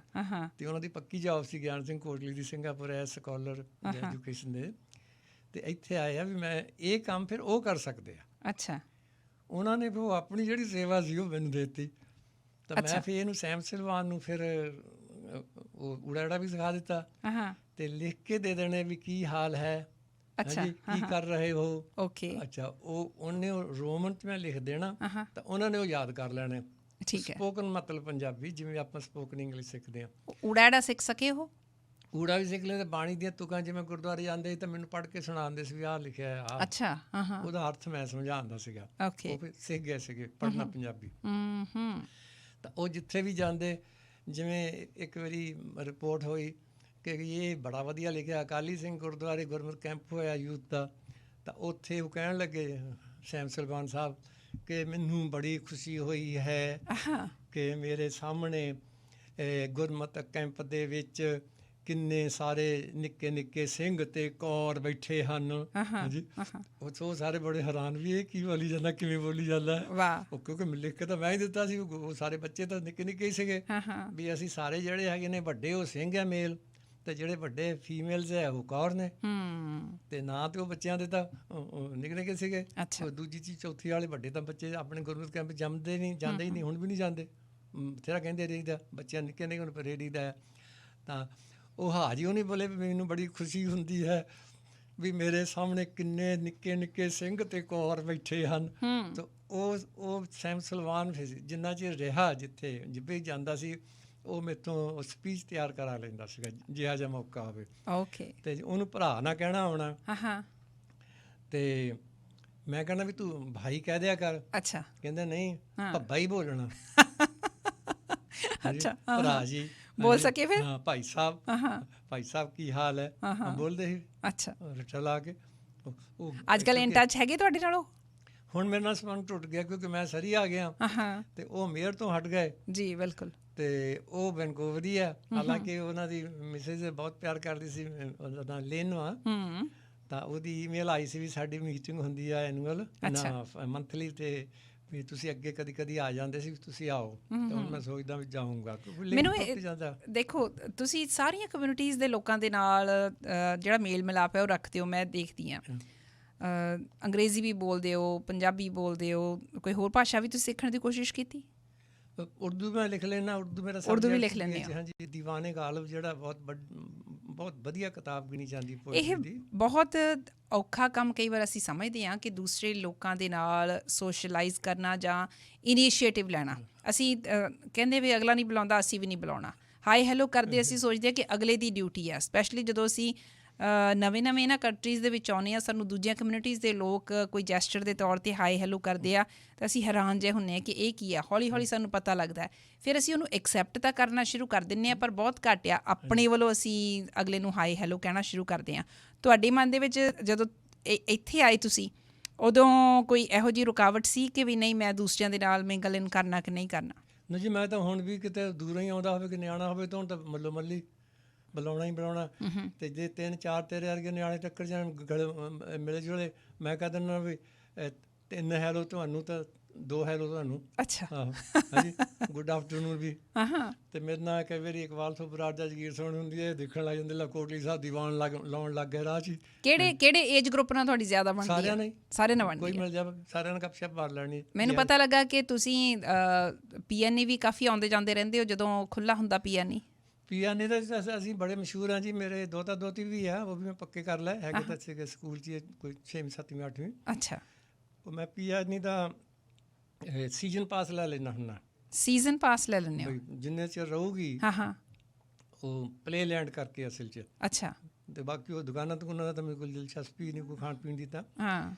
ਤੇ ਜਿਹੜੇ ਉਹ ਜਿਵੇਂ ਬੀਸਟ ਹੈ, ਰੋਲਰ ਕੋਸਟਰ ਲੱਕੜੀ ਦਾ ਮਸ਼ਹੂਰ ਹੈ, ਇੱਕ ਲੋਹੇ ਦਾ ਜਿਹੜਾ ਚੱਲਦਾ ਚੱਲਦਾ ਲੱਤਾਂ ਤਾਂ ਸਿਰ ਨੂੰ ਵੀ ਥੱਲੇ ਕਰ ਦਿੰਦਾ। ਇਹ 5-6 ਔਖੇ ਆ। ਇਹ ਅਸੀਂ 5-6 ਜਿਹੜੇ ਔਖੇ ਆ ਨਾ, ਜਿਹਨਾਂ ਤੋਂ ਤੁਸੀਂ ਡਰਦੇ ਆ ਬੱਚੇ, ਉਹ ਮੈਂ ਤੇ ਮੇਰਾ ਦੋਤਾ ਤੇ ਦੋਤੀ ਅਸੀਂ 3 ਜਾਣੇ 5-5 ਵਾਰੀ ਤਾਂ ਕਰਦੇ ਹੀ ਹੁੰਦੇ ਆ। ਇੱਕ ਵਾਰੀ ਜਾ ਕੇ, ਇੱਕੋ ਦਿਨ ਜਾ ਕੇ, ਇੱਕੋ ਵਾਰੀ 'ਚ 5-5 ਵਾਰੀ ਬੀਸਟ। ਪਹਿਲਾਂ ਰੋਲਰ ਕੋਸਟਰ ਕਰ ਲਿਆ, ਲੱਕੜੀ ਤੋਂ ਸ਼ੁਰੂ ਕਰਦੇ ਹੁੰਦੇ, ਲੱਕੜੀ ਵਾਲੇ ਤੋਂ, ਕਿਉਂਕਿ ਸਭ ਤੋਂ ਪਹਿਲਾਂ ਉਹ ਆਉਂਦਾ ਸੱਜੇ ਪਾਸੇ, ਫਿਰ ਉਹਦੇ ਨਾਲ ਆਉਂਦਾ ਬੀਸਟ, ਫਿਰ ਉਹਦਾ ਵੇਟਰ ਜਿਹਨੂੰ ਕਹਿੰਦੇ ਉਹ ਤਾਂ ਹੀ ਚੜ੍ਹ ਜਾਂਦਾ। ਬਿਲਕੁਲ ਬਿਲਕੁਲ। ਇਹ ਸਾਰੇ ਜਿਹੜੇ ਔਖੇ ਔਖੇ ਕਰਕੇ ਤੇ ਬਾਅਦ ਆਪਣਾ ਘਰ ਪੂਰਾ ਹੋ ਗਿਆ, ਫਿਰ ਆ ਜਾਣਾ। ਵਾਹ, ਅਮੇਜ਼ਿੰਗ। ਮੈਨੂੰ ਸੁਣ ਕੇ ਹੈਰਾਨੀ ਹੋ ਰਹੀ ਕਿਉਂਕਿ ਬੀਸਟ ਤੇ ਮੈਂ ਵੀ ਗਈ ਹਾਂ। ਮੈਨੂੰ ਇੱਕੋ ਵਾਰੀ ਜਾ ਕੇ ਹੱਥ ਲਾ ਲੈ, ਜਿਹਨੂੰ ਕਹਿੰਦੇ ਕੰਨਾਂ ਨੂੰ ਹੱਥ ਲਾ ਲੈ ਕਿ ਨਹੀਂ ਇਸ ਤੋਂ ਬਾਅਦ ਨਹੀਂ, ਪਰ ਤੁਸੀਂ ਇੱਕੋ ਦਿਨ 'ਚ 5-5 ਵਾਰੀ ਜਾਂਦੇ ਹੋ, ਸੁਣ ਕੇ ਹੈਰਾਨੀ ਹੁੰਦੀ ਹੈ। ਥੋੜ੍ਹੀ ਕੱਲ੍ਹ ਜਿਵੇਂ ਉਹ ਡਨ ਦੀ ਤਾਂ ਕੋਈ ਗੱਲ ਹੀ ਨਹੀਂ, ਇੰਜੋਏ ਕਰੋ।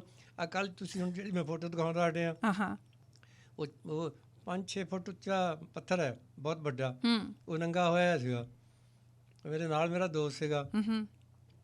ਮੈਂ ਉੱਤੇ ਚੜ ਗਿਆ। ਅੱਛਾ। ਉਹ ਡਰੇ ਵੀ ਕੋਹਲੀ ਸਾਹਿਬ ਨੇ ਲੱਤ ਲੁੱਤ ਉਡਾ ਲੈਣੀ ਆ। ਹਾਂ, ਮੈਂ ਚੜ ਕੇ ਖੜ ਗਿਆ ਤੇ ਉਹਨੇ ਤੁਸੀਂ ਦੇਖ ਲਓ ਫੋਟੋ ਖਿੱਚਤੀ, ਮੈਂ ਫੇਸਬੁੱਕ ਤੇ ਪਾ ਵੀ ਦਿੱਤੀ ਆ। ਬਿਲਕੁਲ। ਹਾਂਜੀ। ਮੈਨੂੰ ਇਹ ਦੱਸੋ ਕਿ ਕਦੇ ਇਦਾਂ ਦਾ ਹਾਦਸਾ ਹੋਇਆ ਵੀ ਹੈ, ਜਿਵੇਂ ਹੁਣ ਤੁਸੀਂ ਕਹਿ ਰਹੇ ਹੋ ਕਿ ਤੁਹਾਡੇ ਦੋਸਤ ਨੂੰ ਡਰ ਸੀ ਕਿ ਕੋਟਲੀ ਸਾਹਿਬ ਨੇ ਲੱਤ ਲੁੱਤ ਤੁੜਾ ਲੈਣੀ ਆ, ਕਦੇ ਕੋਈ ਐਕਸੀਡੈਂਟ, ਕੋਈ ਮਿਸਹੈਪਨ ਇਸ ਤਰ੍ਹਾਂ ਦਾ ਹੋਇਆ?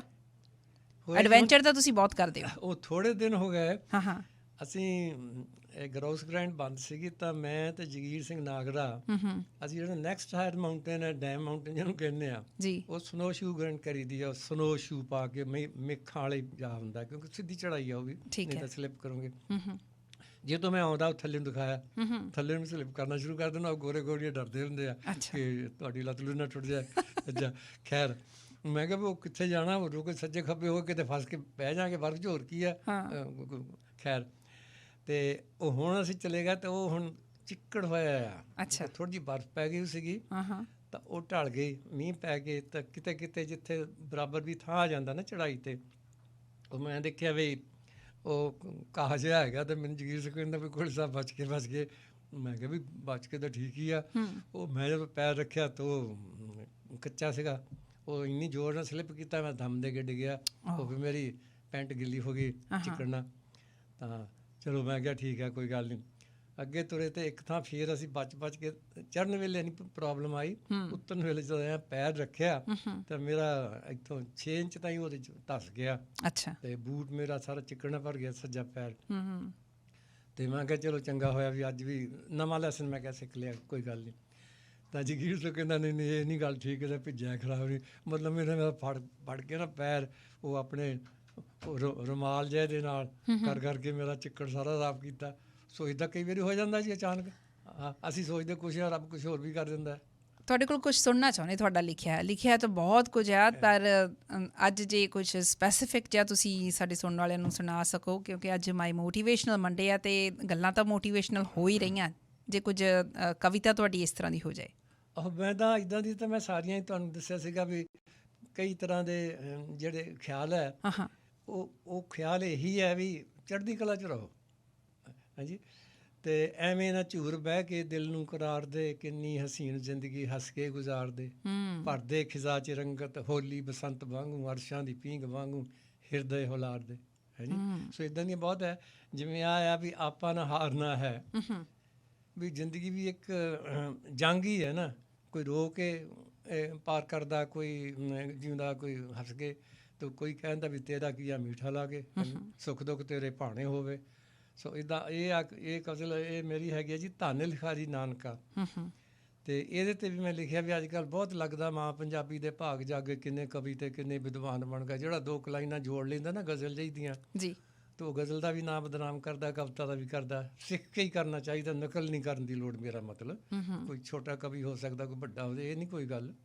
ਪਰ ਉਹ ਜਿਹੜਾ ਬਾਹਲਾ ਦਿਖਾਵਾ ਕਰਨਾ ਨਾ, ਉਹਦੇ ਨਾਲ ਫਿਰ ਤਰੱਕੀ ਰੁਕ ਜਾਂਦੀ ਹੈ ਕਵਿਤਾ ਦੀ ਵੀ, ਬੋਲੀ ਦੀ ਵੀ।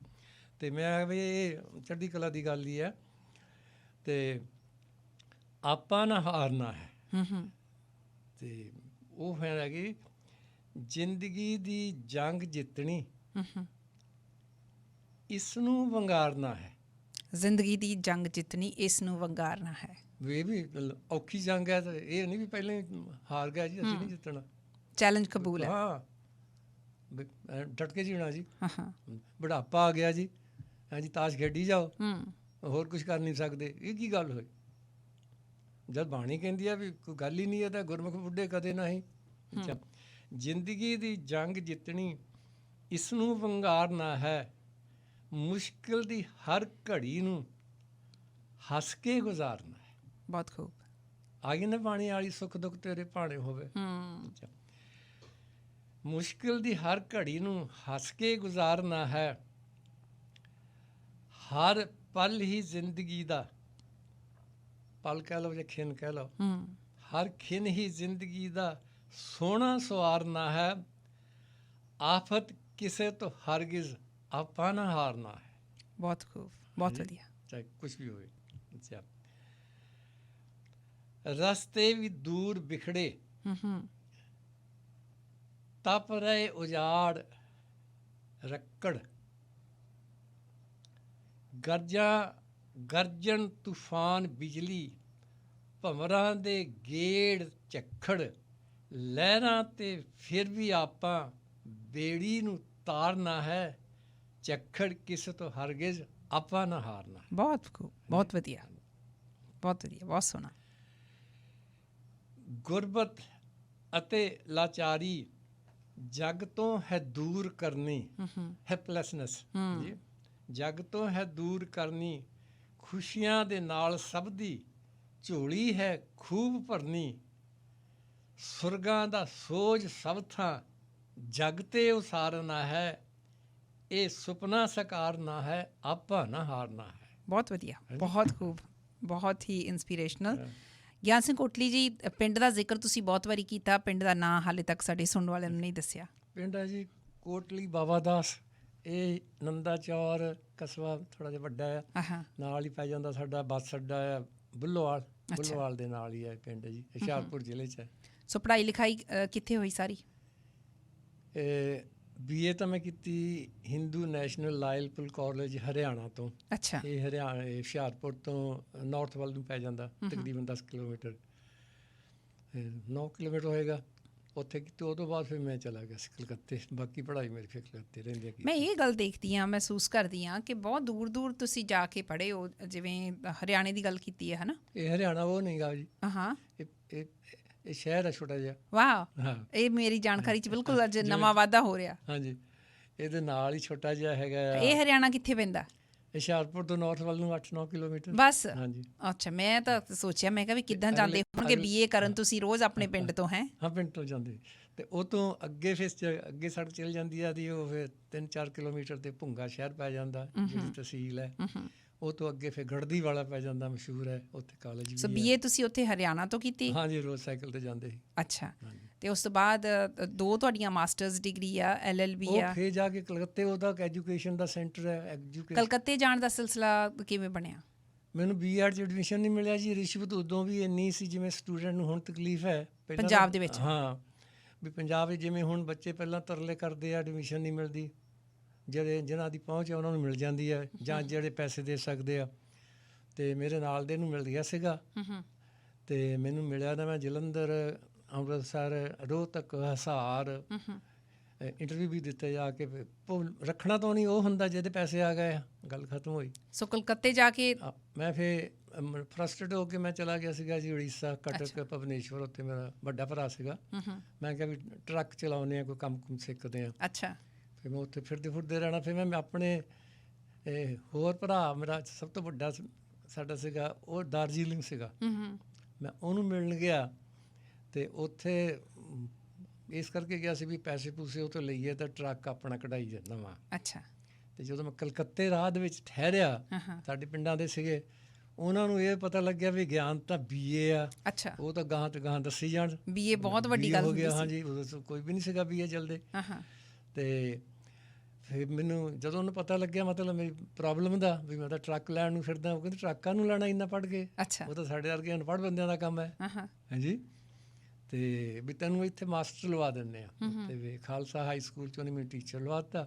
ਜਦੋਂ ਲਵਾਤਾ ਅਤੇ ਉੱਥੇ ਫਿਰ ਅਨਟ੍ਰੇਨਡ ਨੂੰ ਨਹੀਂ ਰੱਖ ਸਕਦੇ ਸੀਗੇ, ਤਾਂ ਫਿਰ ਉਹ ਗੌਰਮੈਂਟ ਦਾ ਨਿਯਮ ਹੈ ਵੀ ਜੇ ਤੁਸੀਂ ਅਨਟ੍ਰੇਨਡ ਟੀਚਰ ਰੱਖ ਲਿਆ ਤਾਂ ਉਹਨੂੰ ਟ੍ਰੇਨਡ ਕਰੋ। ਅੱਛਾ, ਤਾਂ ਉੱਥੇ ਫਿਰ ਮੈਂ ਉਹ BEd ਜਾਂ BT ਉਸ ਵੇਲੇ ਹੁੰਦੀ ਸੀਗੀ, ਅਤੇ ਉਹ ਫਿਰ ਗੌਰਮੈਂਟ ਖਰਚੇ ਕੀਤੀ। ਮੈਨੂੰ 1 ਸਾਲ ਦੀ ਛੁੱਟੀ ਮਿਲ ਗਈ, ਸਕੂਲ ਤੋਂ ਤਨਖਾਹ ਮਿਲ ਗਈ। ਅੱਛਾ, ਅਤੇ ਮੈਂ ਉੱਥੇ ਫਿਰ ਬੰਗਾਲ ਗੌਰਮੈਂਟ ਦੇ ਸਿਰੋਂ ਸਮਝੋ BEd ਕਰ ਲਈ। ਸੋ ਉਹ ਜਿਹੜੀ ਪੰਜਾਬ ਦੇ ਵਿੱਚ ਤੁਸੀਂ BEd ਨਹੀਂ ਕਰ ਸਕੇ, ਉਹ ਉੱਥੇ ਜਾ ਕੇ ਨਾਲੇ ਤਾਂ ਤੁਸੀਂ ਕੰਮ ਕਰਦੇ ਰਹੇ, ਹਾਂ, ਤੇ ਨਾਲ ਨਾਲ ਤੁਸੀਂ ਪੜ੍ਹਾਈ ਕਰਨੀ ਸ਼ੁਰੂ ਕਰ ਦਿੱਤੀ। ਡੈਪੂਟੇਸ਼ਨ ਤੇ ਜਾਣਾ ਕਹਿ ਦਿੰਦੇ ਆ। ਅੱਛਾ, ਇਹ ਟੀਚਰ ਜਿਹੜਾ ਹੈ 1 ਸਾਲ ਦੀ ਛੁੱਟੀ ਤੇ ਆ, ਜਿੰਨਾ ਚਿਰ ਪੜ੍ਹਾਈ ਆ ਉਹਨਾਂ ਦੀ ਛੁੱਟੀ ਆ। ਠੀਕ ਹੈ। ਤਾਂ ਉਹ ਗੁੱਡ ਥਿੰਗ ਇਹ ਹੋਈ ਵੀ ਅਚਿੰਤ ਕਾਮ ਕਰੇ ਪ੍ਰਭ ਤਿਨ ਕੇ ਜਿਨ ਹਰ ਕਾ ਨਾਮ ਪਿਆਰਾ। ਉਹ ਆ ਗਿਆ ਨਾ, ਪਾਠ ਕੀਤਾ ਹੈ ਕੰਮ ਜੀ। ਹਾਂਜੀ, ਦੇਖ ਲਓ, ਰੱਬ ਜੋ ਕਰਦਾ ਠੀਕ ਹੀ ਕਰਦਾ, ਤੇਰਾ ਕੀ ਆ, ਮਿੱਠਾ ਲਾਗੇ ਵਾਲੀ ਹੋ ਗਈ ਨਾ। ਪਾਠ ਮੈਨੂੰ ਲੱਗਦਾ ਕਰ ਕਰਕੇ ਤੁਸੀਂ ਜਮਾ ਹੀ ਕਰੀ ਰੱਖਦੇ ਹੋ, ਤਾਂ ਕਿ ਉਹ ਜਿਹੜਾ ਅਕਾਊਂਟ ਤੁਹਾਡਾ ਭਰਿਆ ਰਹਿੰਦਾ, ਤੁਹਾਡੇ ਕੰਮ ਹੁੰਦੇ ਜਾਂਦੇ ਆ। ਉਹ ਦੇਖ ਲਓ, ਮੈਂ ਤਾਂ ਉਹੀ ਕਹਿੰਦਾ।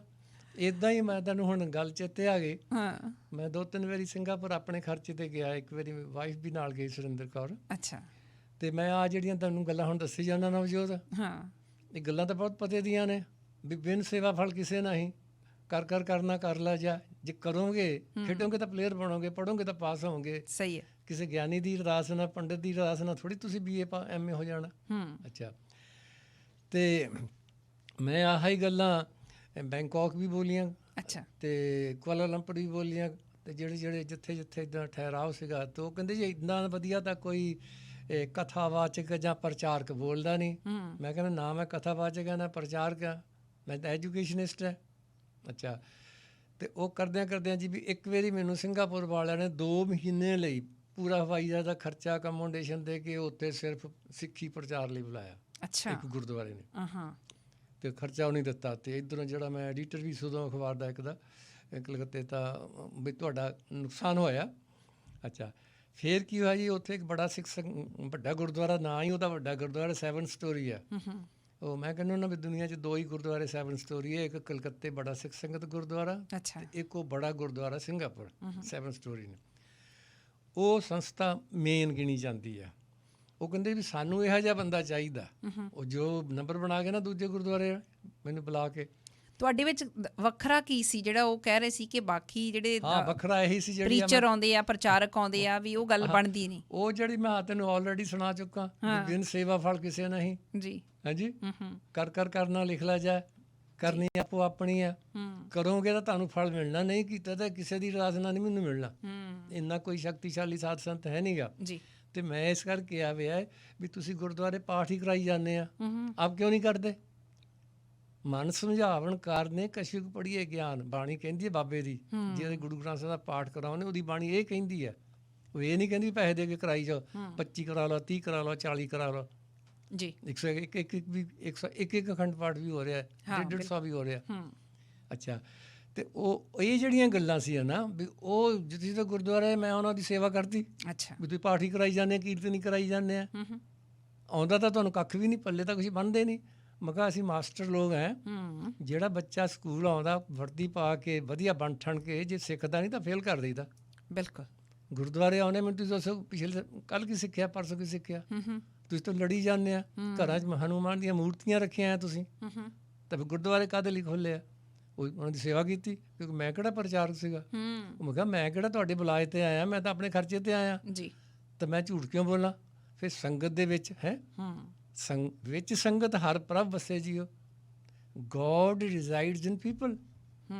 ਸਾਡੇ ਗੁਰੂ ਨੇ ਹੋਰ ਵੀ ਗੱਲ ਨਿਬੇੜਤੀ ਹੈ, ਸੰਗਤ ਦੇ ਵਿੱਚ ਹੀ ਸੰਗਤ ਤਦੇ ਕਹਿੰਦੇ ਗੁਰੂ ਰੂਪ ਸਾਧ ਸੰਗਤ ਜੀਓ, ਵਾਹਿਗੁਰੂ ਜੀ ਕਾ ਖਾਲਸਾ ਬੁਲਾਉਂਦੇ ਨਾ ਆਪਾਂ, ਤੇ ਸੰਗਤ ਦੇ ਅੱਗੇ ਹੀ ਅਸੀਂ ਖੜ੍ਹ ਕੇ ਝੂਠ ਬੋਲਦੇ ਹਾਂ। ਉਹ ਇਹ ਹੁਣ ਝੜ ਚੰਪ ਕੀਤੀ, ਤਾਂ ਉਹ ਕਹਿੰਦੇ ਜੀ ਆਹ ਤਾਂ ਤੁਸੀਂ ਇੱਦਾਂ ਦਾ ਤਾਂ ਸਾਨੂੰ ਅੱਜ ਤੱਕ ਕਿਸੇ ਨੇ ਕਿਹਾ ਨਹੀਂਗਾ। ਅੱਛਾ, ਤੇ ਇਸ ਕਰਕੇ ਫਿਰ ਜਿਹੜਾ ਬੜਾ ਗੁਰਦੁਆਰਾ ਸੀ ਨਾ ਜੀ ਸਿੰਗਾਪੁਰ ਦਾ, ਉਹਨਾਂ ਨੇ ਵੀ ਗੌਰਮੈਂਟ ਸਿੰਗਾਪੁਰ ਦੀ ਤੋਂ ਪਰਮਿਸ਼ਨ ਲੈ ਕੇ ਵੀ ਸਾਨੂੰ ਇਹੋ ਜਿਹਾ ਬੰਦਾ ਚਾਹੀਦਾ, ਕਿਉਂਕਿ ਮੇਰੀ ਕੁਆਲੀਫਿਕੇਸ਼ਨ ਅਕੈਡਮਿਕ ਤਾਂ ਹੈਗੀ ਆ। ਅੱਛਾ, ਨਾਲ ਆ ਜਿਹੜੀ ਆ ਤੁਹਾਨੂੰ ਗੱਲਾਂ ਸੁਣਾਉਣ ਦੀ, ਇਹ ਮੈਂ ਗੁਰਦੁਆਰੇ ਦੇ ਪ੍ਰਧਾਨਾਂ ਨੂੰ ਵੀ ਦਵਲ ਲੈਣਾ ਫਿਰ। ਅੱਛਾ ਹਾਂਜੀ, ਵੀ ਤੁਸੀਂ ਤੁਹਾਨੂੰ ਧਰਮਰਾਜ ਨੇ ਟੰਗ ਲੈਣਾ। ਉਹ ਕਿਵੇਂ ਲੈਂਦੇ ਤੁਹਾਨੂੰ ਫਿਰ? ਉਹ ਫਿਰ ਉਹ ਕਹਿੰਦੇ ਵੀ ਤੁਸੀਂ ਠੀਕ ਕਹਿੰਦੇ ਆ। ਅੱਛਾ, ਮੈਂ ਕਿਹਾ ਭਲ ਤਾਂ ਮੈਂ ਠੀਕ ਹੀ ਕਹਿੰਦਾ, ਅਮਲਾ ਤੇ ਨਿਬੇੜਾ ਹੋਣਾ। ਤੁਸੀਂ ਮੈਂ ਕਿਹਾ ਝੂਠ ਬੋਲਦੇ ਆ, ਵੀ ਮਹਾਰਾਜ ਦੀ ਹਜ਼ੂਰੀ 'ਚ ਬੋਲਦੇ ਆ, ਸੰਗਤ ਦੇ ਸਾਹਮਣੇ ਝੂਠ ਹੋ ਕੇ ਬੋਲਦੇ ਆ, ਇਹ ਰਾਤਾਂ ਝੂਠੀਆਂ ਕਰਦੇ ਆ। ਇਹ ਕਹਿੰਦੇ ਹੀ ਨਹੀਂ ਭਾਈ, ਤੁਸੀਂ ਕੱਲ੍ਹ ਵੀ ਸਿੱਖਿਆ ਕੋਈ ਵਧੀਆ ਕਥਾਵਾਚਕ ਆਇਆ, ਗੱਲ ਵੀ ਸੀ, ਤੁਸੀਂ ਵੀ ਪੱਲੇ ਬੰਨੀ ਆ, ਉਹ ਕਥਾ ਤਾਂ ਉਹਨੇ ਵਧੀਆ ਕਰਤੀ। ਅੱਛਾ, ਉਹਦੇ ਕਰਕੇ ਕੀ ਹੋਇਆ ਵੀ ਉਹ ਕਹਿੰਦੇ ਜੀ ਵੀ ਤੁਸੀਂ ਟਾਈਮ ਕੱਢੋ, ਬੜੇ ਸਿੱਖ ਸਿਕੰਦਾਂ ਵਾਲੇ ਵੀ ਸਾਡੇ ਮੁੰਡੇ ਜਿਹੜੇ ਨੌਜਵਾਨ ਪੀੜ੍ਹੀ ਵਾਲੇ ਆ ਜੀ, ਵੀ ਉਹ ਕੋਈ ਚਾਈਨੀਜ਼, ਕੋਈ ਤਾਮਿਲ ਅਤੇ ਹੋਰ ਜੈਪਨੀਜ਼ ਨਾਲ ਸਾਡਾ ਸਾਰਾ ਖਤਮ ਹੋ ਰਿਹਾ। ਉਹਨਾਂ ਨੂੰ ਕੋਈ ਸਮਝਾਉਣ ਵਾਲਾ ਹੈ ਹੀ ਨਹੀਂਗਾ ਵੀ ਤੁਸੀਂ ਟਾਈਮ ਕੱਢੋ, ਅਸੀਂ ਤੁਹਾਡੀ ਇੱਥੇ ਜੋਬ ਲਾਉਣੀ ਹੈ। ਮੈਂ ਕਿਹਾ ਜੋਬ ਨਹੀਂ ਲਾ ਸਕਦੇ ਇੱਥੇ, ਸਿੰਗਾਪੁਰ ਗੌਰਮੈਂਟ ਤਾਂ ਆਰਡਰ ਇਜਾਜ਼ਤ ਨਹੀਂ ਦਿੰਦੀ ਜੀ, ਉਹ ਤਾਂ ਵੀਜ਼ਾ 1 ਹਫ਼ਤੇ ਜਾਂ 2 ਹਫ਼ਤਾ ਦਿੰਦੇ, ਉਦੋਂ ਬਾਅਦ ਤੁਹਾਨੂੰ ਮੁੜਨਾ ਹੀ ਪੈਂਦਾ, ਜਾਂ ਵੀਜ਼ਾ ਐਕਸਟੈਂਡ ਕਰੋ, ਇੱਦਾਂ ਹੀ ਕੋਈ ਰਹਿ ਸਕਦਾ ਉੱਥੇ। ਅੱਛਾ, ਉਹਨਾਂ ਨੇ ਵੀ ਸਿੰਗਾਪੁਰ ਗੌਰਮੈਂਟ ਤੋਂ ਜੀ ਸਪੈਸ਼ਲ ਪਰਮਿਸ਼ਨ ਲਈ ਮੇਰੀ ਕੁਆਲੀਫਿਕੇਸ਼ਨ ਲਿਖ ਦਿੱਤੀ। ਅੱਛਾ, ਹੁਣ ਮੇਰੀ ਕੁਆਲੀਫਿਕੇਸ਼ਨ ਵਾਲਾ ਸਿੰਗਾਪੁਰ, ਮਲੇਸ਼ੀਆ ਜਾਂ ਇੰਡੋਨੇਸ਼ੀਆ ਤਾਂ ਲੱਭਣਾ ਨਹੀਂ ਸੀ ਉਹਨਾਂ ਨੂੰ, ਜਲਦੀ ਕਿਤੇ ਲੱਭਦਾ ਨਹੀਂ ਗਾ, ਜੈਕ ਆਫ ਆਲ ਟ੍ਰੇਡ ਮੇਰੇ ਵਰਗਾ। ਸੋ ਸਿੰਗਾਪੁਰ ਹੋ ਗਿਆ ਕੰਮ ਪੱਕਾ ਤੁਹਾਡਾ? ਉਹਨਾਂ ਨੇ ਦੇਖੋ ਜੀ, ਫਿਰ ਮੈਂ ਆ ਗਿਆ ਸੀਗਾ ਭਾਸ਼ਣ ਭੂਸ਼ਣ ਦੇ ਕੇ। ਉਹਨਾਂ ਨੇ ਵੀ ਉੱਥੇ ਬੜਾ ਇੱਕ ਇੰਟੈਲੀਜੈਂਟ ਪ੍ਰਧਾਨ ਸੀਗਾ, ਜਗਜੀਤ ਸਿੰਘ ਸਹਿਗਲ ਉਹਨਾਂ ਦਾ ਨਾਂ ਸੀਗਾ, ਉਹ ਬਹੁਤ ਇੱਜ਼ਤ ਕਰਦਾ ਸੀਗਾ ਪੜ੍ਹੇ ਲਿਖੇ ਹੋਣ ਕਰਕੇ। ਬਾਕੀ ਫਿਰ ਕਹਿਣਾ ਵੀ ਪੜ੍ਹੇ ਲਿਖੇ ਤਾਂ ਤੁਸੀਂ ਹੈਗੇ ਆ, ਆ ਜਿਹੜੀਆਂ ਹੋਰ ਉਰਾ ਭਰਾ ਸਾਨੂੰ ਗੱਲਾਂ ਠੋਕਵੀਆਂ ਦਿੰਦੇ ਆ ਨਾ, ਇਹ ਗੁਰਮਤਿ ਦੀ ਸਿੱਖਿਆ ਹੋਰ ਕਿਸੇ ਕੋਲ ਹੈ ਨਹੀਂ ਕਿ ਅਸੀਂ ਦੇਖਿਆ। ਉਹਨਾਂ ਨੇ ਫਿਰ ਜੀ ਇਹ ਮੇਰੀ ਕੁਆਲੀਫਿਕੇਸ਼ਨ ਲਿਖ ਕੇ ਕਿ ਸਾਨੂੰ ਇਸ ਕੁਆਲੀਫਿਕੇਸ਼ਨ ਦਾ ਬੰਦਾ ਜਿਹੜਾ ਕਿਤੋਂ ਨਹੀਂ ਮਿਲ ਸਕਦਾ, ਸਾਨੂੰ ਗਿਆਨ ਸਿੰਘ ਕੋਟਲੀ ਹੈਗਾ, ਉਹਨਾਂ ਨੇ ਫਿਰ ਮੈਨੂੰ ਪੱਕੀ ਸਿੰਗਾਪੁਰ ਰਿਪਬਲਿਕ ਆਫ ਸਿੰਗਾਪੁਰ ਨੇ ਪਰਮਿਸ਼ਨ ਦਿੱਤੀ ਪੱਕੀ ਜੌਬ ਦੀ। ਇੱਥੇ ਕਦੋਂ ਆ ਗਏ ਫਿਰ ਤੁਸੀਂ? ਫਿਰ ਮੈਂ ਇੱਥੇ 1990 'ਚ ਆ ਗਿਆ। ਉੱਥੇ ਜਦੋਂ ਮੈਂ ਆ ਗਿਆ ਪਹਿਲਾਂ ਮੈਨੂੰ ਇੱਥੇ ਮੇਰੇ ਦੋਸਤ USA ਵੀ ਬੁਲਾਉਂਦੇ ਸੀਗੇ ਕਲਾਸ ਫੈਲੋ। ਇੱਥੇ ਇੱਕ ਬਹੁਤ ਪੱਕਾ ਕਲਾਸ ਫੈਲੋ ਸੀ ਮੇਰਾ, ਉਹ ਕਹਿੰਦਾ ਵੀ ਤੂੰ ਅੱਗੇ ਆਉਂਦਾ ਸੀ ਵੀ ਵਿਦ ਫੈਮਿਲੀ ਬੁਲਾਉਂਦੇ ਸੀ। ਮੈਂ ਕਿਹਾ ਵੀ ਨਹੀਂ, ਅਸੀਂ ਦੋਨੋਂ ਜਾਣੇ, ਮੇਰੀ ਵਾਈਫ ਵੀ MA B.Ed ਗਿਆਨੀ ਹੈ, ਅਸੀਂ ਸਿੰਗਾਪੁਰ 'ਚ ਇਉਂ ਹੈ ਜਿਵੇਂ ਰਾਜਾ ਰਾਣੀ ਰਹਿੰਦੇ ਹੁੰਦੇ ਆ। ਅੱਛਾ, ਵੀ ਸਾਰੇ ਤਾਂ ਨਿਆਣੇ ਆਪਣੇ ਤੋਂ ਪੜ੍ਹੇ ਆ, ਸਾਰੇ ਇੱਜ਼ਤ ਕਰਦੇ ਆ, ਜਿੱਧਰ ਜਾਈਏ ਜੀ ਬੱਲੇ ਬੱਲੇ, ਜਿਵੇਂ ਕਿਤੇ ਗਵਰਨਰ ਹੁੰਦਾ ਮੈਂ, ਹਾਂਜੀ ਸਿੰਗਾਪੁਰ ਕਿਤੇ ਬੜੀ ਮਿਨਿਸਟਰ ਹੁੰਦੀ ਆ। ਅੱਛਾ, ਇੱਥੇ ਰਾਜ ਕਰਦੇ ਆ। ਅਸੀਂ ਕੀ ਕਰਨਾ ਵੈਨਕੂਵਰ ਆ ਕੇ। ਮੇਰਾ ਇੱਥੇ ਦੋਸਤ ਸੀਗਾ ਕੁਲਵੰਤ ਸਿੰਘ ਸਰੋਆ ਜੀ, ਉਹ ਐਪਸੋਡ ਰਹੀ ਸੀ ਵਿਚਾਰੇ ਦੀ, ਹੁਣ ਡੈਥ ਹੋ ਗਈ ਜੀ। ਹਾਂਜੀ, ਤਾਂ ਉਹ ਕਹਿੰਦਾ ਵੀ ਲੰਬੀ ਚੌੜੀ ਗੱਲ ਨਹੀਂ ਕਰਨੀ, ਇੱਥੋਂ ਅਸਤੀਫਾ ਦੇ ਕੇ ਸਿੰਗਾਪੁਰੋਂ ਇੱਥੇ ਆ ਜਾ। ਗੱਲ ਹੀ ਉਹਨੇ ਨਿਬੇੜਤੀ। ਅੱਛਾ, ਮੈਂ ਕਿਹਾ ਸੋ ਉਹ ਦੋਸਤ ਤੁਹਾਡੇ ਜਿਹਨਾਂ ਨੇ ਬੁਲਾਇਆ ਸੀ ਹੁਣ ਹੈ ਨਹੀਂ? ਉਹ ਪਹਿਲੀ ਜਮਾਤ ਤੋਂ। ਹਾਂ, ਮੈਂ ਦੇਖ ਰਹੀ ਹਾਂ ਤੁਸੀਂ ਕਾਫੀ ਇਮੋਸ਼ਨਲ ਹੋ ਰਹੇ ਹੋ ਉਹਨਾਂ ਨੂੰ ਯਾਦ ਕਰਦੇ ਵੇਲੇ। ਬਹੁਤ ਕੁਦਰਤੀ ਹੈ, ਬਹੁਤ ਕੁਦਰਤੀ ਹੈ। ਤਾਂ ਉਹਨਾਂ ਨੇ ਦੇਖੋ ਜੀ, ਮੈਂ ਉਹਨੂੰ ਕਿਹਾ ਵੀ ਕੁਲਵੰਤ ਮੈਂ ਇੱਥੇ ਕੀ ਕਰੂੰਗਾ ਸਿੰਗਾਪੁਰ ਆ ਕੇ, ਵੀ ਮੈਂ ਇੱਥੇ ਬੜੇ ਰੂਲ ਬੜੇ ਸਖਤ ਹੈ। ਹਾਂ, ਉਹ ਕਹਿੰਦਾ ਵੀ ਅਸੀਂ ਕਾਹਦੇ ਲਈ ਬੈਠੇ ਹਾਂ। ਅੱਛਾ, ਰੂਲ ਲਾਲ ਨੂੰ ਗੱਲ ਛੱਡ, ਜੇ ਇੱਥੇ ਤੂੰ ਆ ਸਕਦਾ, ਚੰਡੀਗੜ੍ਹ ਕਾਮਯਾਬ ਹੈ, ਸਭ ਜਗ੍ਹਾ ਕਾਮਯਾਬ ਹੀ ਹੈ, ਤੇਰੀ ਕੁਆਲੀਫਿਕੇਸ਼ਨ ਹੀ ਇੰਨੀ ਹੈ, ਤੈਨੂੰ ਕਾਹਦਾ ਘਾਟਾ। ਅਤੇ ਇਸ ਕਰਕੇ ਤੂੰ ਲੰਬੀ ਚੌੜੀ ਗੱਲ ਨਹੀਂ ਕਰਨੀ, ਅਸਤੀਫਾ ਦੇ ਕੇ। ਅੱਛਾ, ਲਓ ਜੀ, ਉਹ ਫਿਰ ਮੈਨੂੰ ਇੱਥੋਂ ਅਸਤੀਫਾ ਦੇਣਾ ਪਿਆ ਉੱਥੇ। ਉੱਧਰੋਂ ਸਿੰਗਾਪੁਰ ਵਾਲੇ ਰੋਣ ਆ ਕੇ ਕਿ ਸਾਨੂੰ ਬੰਦਾ ਲੱਭਿਆ ਸੀ, ਉਹ ਸਾਰੇ ਮੇਰੇ ਪਹਿਲਾਂ ਹੀ ਦੋਸਤ ਸੀਗੇ। ਤਾਂ ਉਹ ਕਹਿੰਦੇ ਜੀ ਸਾਨੂੰ ਇਹੋ ਜਿਹਾ ਕੋਈ ਸਮੱਸਿਆ ਹੀ ਕੋਈ ਨਹੀਂ, ਕੋਈ ਗੱਲ ਹੋਵੇ ਗਿਆਨ ਸਿੰਘ ਨੂੰ ਪੁੱਛ ਲਓ, ਬੁਲਾ ਲਓ। ਅੱਛਾ, ਬੜੇ ਬੜੇ ਜਿਹੜੇ ਮੁੰਡੇ ਸੀਗੇ ਨੌਜਵਾਨ, ਕਿਉਂਕਿ ਮੈਂ ਫੁੱਟਬਾਲ ਦਾ ਪਲੇਅਰ, ਹਾਕੀ ਦਾ ਫਸਟ ਡਿਵੀਜ਼ਨ ਪਲੇਅਰ, 20 ਸਾਲ ਮੈਂ ਕਲਕੱਤੇ ਹਾਕੀ ਖੇਡੀ ਸੀਗੀ। ਅੱਛਾ, ਅਤੇ ਮੇਰੇ ਅੱਗੇ ਹੋ ਕੇ 10 ਸਾਲ ਖੇਡਣ ਵਾਲਾ ਕੀ ਗੱਲ ਕਰੂ ਸਿੰਗਾਪੁਰ ਦਾ। ਹਾਂਜੀ, 2 ਟੀਮਾਂ ਦਾ ਮੈਂ ਕੈਪਟਨ। ਅੱਛਾ, ਫਿਰ ਆ ਵੀ ਉਹਨਾਂ ਨੂੰ ਕਹਿਣਾ, ਸਟੂਡੈਂਟ ਨੂੰ ਵੀ ਤਾਂ ਦਵਾ ਲਈਦਾ ਸੀ ਵੀ ਤੁਸੀਂ ਗੱਲ ਨਹੀਂ ਮੰਨਦੇ ਮੇਰੀ, ਵੀ ਤੁਸੀਂ ਮੇਰੇ ਬਰਾਬਰ ਤਾਂ ਬਣ ਕੇ ਦਿਖਾਓ, ਤੁਸੀਂ ਹੁਣੇ ਹੀ ਅਜੇ 10ਵੀਂ 11ਵੀਂ 'ਚ ਹੀ ਆਕੜੇ ਫਿਰਦੇ ਆ। ਸੋ ਕੋਟਲੀ ਸਾਹਿਬ 90 ਦੇ ਵਿੱਚ ਆ ਗਏ ਤੁਸੀਂ ਇੱਥੇ? ਹਾਂ, ਤੁਹਾਡੇ ਕੁਝ ਦੋਸਤ ਆ ਗੱਲ ਕਰਨਾ ਚਾਹੁੰਦੇ ਆ, ਆਪਾਂ ਲਾਈਨਸ ਲੈ ਲਈਏ ਉਹਨਾਂ ਦੀਆਂ? ਲੈ ਲਓ, ਕੋਈ ਗੱਲ ਨਹੀਂ। ਹੈਲੋ ਜੀ। ਹਾਂਜੀ ਨਵਜੋਤ ਜੀ, ਸਤਿ ਸ਼੍ਰੀ ਅਕਾਲ। ਸਤਿ ਸ਼੍ਰੀ ਅਕਾਲ ਜੀ, ਕੀ ਹਾਲ ਚਾਲ ਜੀ? ਬਹੁਤ ਵਧੀਆ ਜੀ। ਦੇਖਦੇ ਹਾਂ ਕੋਟਲੀ ਸਾਹਿਬ ਤੁਹਾਨੂੰ ਪਹਿਚਾਣਦੇ ਕਿ ਨਹੀਂ, ਕਹਿੰਦੇ ਦੋਸਤ ਹੈਗੇ ਆ ਤੁਸੀਂ ਕੋਟਲੀ ਸਾਹਿਬ ਦੇ। ਕੋਟਲੀ ਸਾਹਿਬ ਪਛਾਣ ਪਾ ਰਹੇ ਹੋ? ਦੋਸਤ ਜੀ, ਮੈਂ ਤਾਂ ਇਹਨਾਂ ਦਾ ਮੈਂ ਸ਼ਾਗਿਰਦ ਹਾਂ ਜੀ, ਇਹਨਾਂ ਦਾ ਸ਼ਾਗਿਰਦ ਹਾਂ। ਲਓ ਜੀ, ਦੇਖੀਏ ਸ਼ਾਗਿਰਦ। ਸ਼ਾਗਿਰਦ ਕਿਹੜੇ ਮਿਲ ਗਿਆ ਜੀ? ਅਨੂਪ ਸਿੰਘ ਗਿੱਲ ਤਾਂ ਨਹੀਂ? ਨਹੀਂ ਕੋਟਲੀ ਸਾਹਿਬ ਅਨੂਪ ਸਿੰਘ ਗਿੱਲ ਤਾਂ ਨਹੀਂ ਹੈਗੇ, ਪਰ ਤੁਸੀਂ ਹੁਣ ਕੋਈ ਗੱਲ ਨਹੀਂ, ਪਛਾਣੋ। ਹੌਲੀ ਹੌਲੀ ਨਵਜੋਤ ਥੋੜੇ ਬਹੁਤ ਕਲੂ ਦੇ ਦੇਵੇ ਤਾਂ ਚੰਗੀ ਗੱਲ ਆ, ਪਰ ਕੋਈ ਗੱਲ ਨਹੀਂ। ਨਹੀਂ, ਤੂੰ ਦੱਸ ਦਿਓ, ਬਸ ਸਿੱਧਾ ਹੀ ਦੱਸ ਦਿਓ। ਤਾਂ ਮੈਂ ਹੀ ਦੱਸ ਦਿੰਦੀ ਹਾਂ, ਮੈਂ ਹੁਣ ਲੰਬੀ ਜਿਹੜੀ ਉਡੀਕ ਆ ਤੁਹਾਨੂੰ ਨਹੀਂ ਕਰਵਾਉਣੀ। ਜੇ ਮਨਹਾਸ ਜੀ, ਉਹ ਦੇਖ ਲਓ ਜੇ ਮਨਹਾਸ। ਉਹ ਬਈ ਜੇ ਮਨਹਾਸ ਨੂੰ ਤਾਂ ਇੱਥੇ ਹੁਣ ਸਾਰੇ ਸਰੀ ਕੀ ਵੈਨਕੂਵਰ ਕੀ ਜਾਣੀ ਜਾਂਦੇ ਆ। ਤੁਸੀਂ ਪਛਾਣਦੇ ਨਹੀਂ, ਤੁਸੀਂ ਪਛਾਣਦੇ ਹੁਣ ਆਵਾਜ਼ ਨਹੀਂ ਸੀ ਨਾ ਪਤਾ, ਮੈਂ ਐਕਸਪੈਕਟ ਨਹੀਂ ਕਰਦਾ ਸੀਗਾ।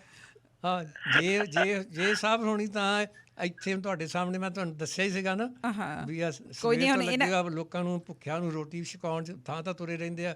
ਉੱਧਰ ਅਜੇ ਹੁਣ ਤਾਂ ਟਾਈਮ ਨਹੀਂ ਸੀਗਾ, ਨਹੀਂ ਤਾਂ ਆਦਮਪੁਰ, ਹੁਸ਼ਿਆਰਪੁਰ, ਜਲੰਧਰ ਕੀ ਕਰੀ ਜਾਂਦੇ ਆ ਉੱਥੇ। ਸਾਰੇ ਲੋਕ ਕਹਿੰਦੇ ਜੇ ਮਨਿਆਸ, ਜੇ ਮਨਿਆਸ। ਆਪਾਂ ਇਹਨਾਂ ਦੇ ਕੋਲੋਂ ਸੁਣਦੇ ਕੀ ਕਹਿਣਾ ਚਾਹੁੰਦੇ ਤੁਹਾਡੇ ਬਾਰੇ। ਹੁਣ ਤੁਸੀਂ ਨਾ ਇੰਨੀ ਬੱਲੇ ਬੱਲੇ ਉਹਨਾਂ ਦੀ ਕਰੀ ਚੱਲੋ, ਹੈ ਨਾ। ਜੇ ਮਨਿਆਸ ਜੀ, ਨਾ ਮੈਂ ਤਾਂ ਪਹਿਲਾਂ ਕਹਿ ਨਹੀਂ ਚੁੱਕਾ ਵੀ ਸਾਰਾ ਖਰਚਾ ਜਿਹੜਾ 4 ਕਿਤਾਬਾਂ ਦਾ ਜੇ ਮਨਿਆਸ, ਮੈਂ ਤੁਹਾਡੇ ਪਹਿਲਾਂ ਹੀ ਕਹਿ ਦਿੱਤਾ ਸੀ। ਹਾਂਜੀ ਜੀ, ਜੇ ਮਨਿਆਸ ਜੀ। ਹਾਂਜੀ ਨਵਜੋਤ ਜੀ, ਦੇਖੋ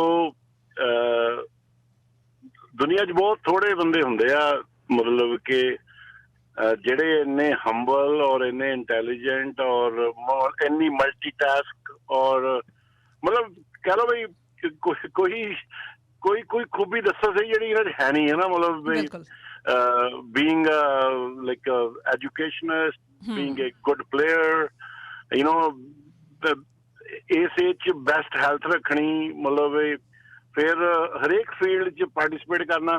ਜਿਹੜੀ ਮੈਨੂੰ ਇਹਨਾਂ ਦੀ ਸਾਰਿਆਂ ਨਾਲੋਂ ਜ਼ਿਆਦਾ ਚੰਗੀ ਗੱਲ ਹਮੇਸ਼ਾ ਹੀ ਲੱਗਦੀ ਹੈ ਨਾ, ਉਹ ਇਹ ਸੀ ਵੀ ਜਿਹੜੇ ਸਾਡੇ ਸਿਟੀ ਆਫ ਵੈਨਕੂਵਰ ਦੇ ਮੇਅਰ ਸੀ ਜੀ, ਇਹ ਉਹਨਾਂ ਦੇ ਟੀਚਰ ਰਹੇ, ਔਰ ਇਹਨਾਂ ਤੋਂ ਉਹਨਾਂ ਨੇ ਪੰਜਾਬੀ ਸਿੱਖੀ, ਔਰ ਉਹ ਹਰੇਕ ਜਗ੍ਹਾ ਸਾਰੇ ਵਰਲਡ, ਜਦੋਂ ਓਲੰਪਿਕ ਵੀ ਉੱਥੇ ਟੋਕੀਓ ਓਲੰਪਿਕਸ ਗਏ ਆ 2010 ਚ, ਉਦੋਂ ਵੀ ਉਹਨਾਂ ਨੇ ਜਾ ਕੇ ਦੱਸਿਆ ਵੀ ਮੇਰੇ ਟੀਚਰ ਗਿਆਨ ਸਿੰਘ ਜੀ ਕੋਟਲੀ, ਜਿਨ੍ਹਾਂ ਤੋਂ ਮੈਂ ਪੰਜਾਬੀ ਸਿੱਖੀ। ਅੱਛਾ, ਮਤਲਬ ਤੁਸੀਂ ਇਮੈਜਿਨ ਕਰੋ ਵੀ ਜਿਹੜਾ ਬੰਦਾ ਸਿਟੀ ਆਫ ਵੈਨਕੂਵਰ ਦਾ, ਜਿੱਦਾਂ ਨਾਰਥ ਅਮਰੀਕਾ ਦਾ ਬੈਸਟ ਸਿਟੀ, ਉੱਥੇ ਦਾ ਹੈੱਡ ਹੋਵੇ, ਮੇਅਰ ਹੋਵੇ, ਔਰ ਉਹ ਕਿਸੇ ਬੰਦੇ ਨੂੰ ਮਤਲਬ ਮੈਂਟਰ ਮੰਨੇ ਜਾਂ ਟੀਚਰ ਮੰਨੇ, ਤਾਂ ਅਸੀਂ ਤਾਂ ਕੁਛ ਵੀ ਨਹੀਂ। ਜੇ ਅਸੀਂ ਮੈਂਟਰ ਜਾਂ ਟੀਚਰ ਕਹੀਏ, ਮਤਲਬ ਸਾਡਾ ਤਾਂ ਨੇੜੇ ਤੇੜੇ ਵੀ ਨਹੀਂ।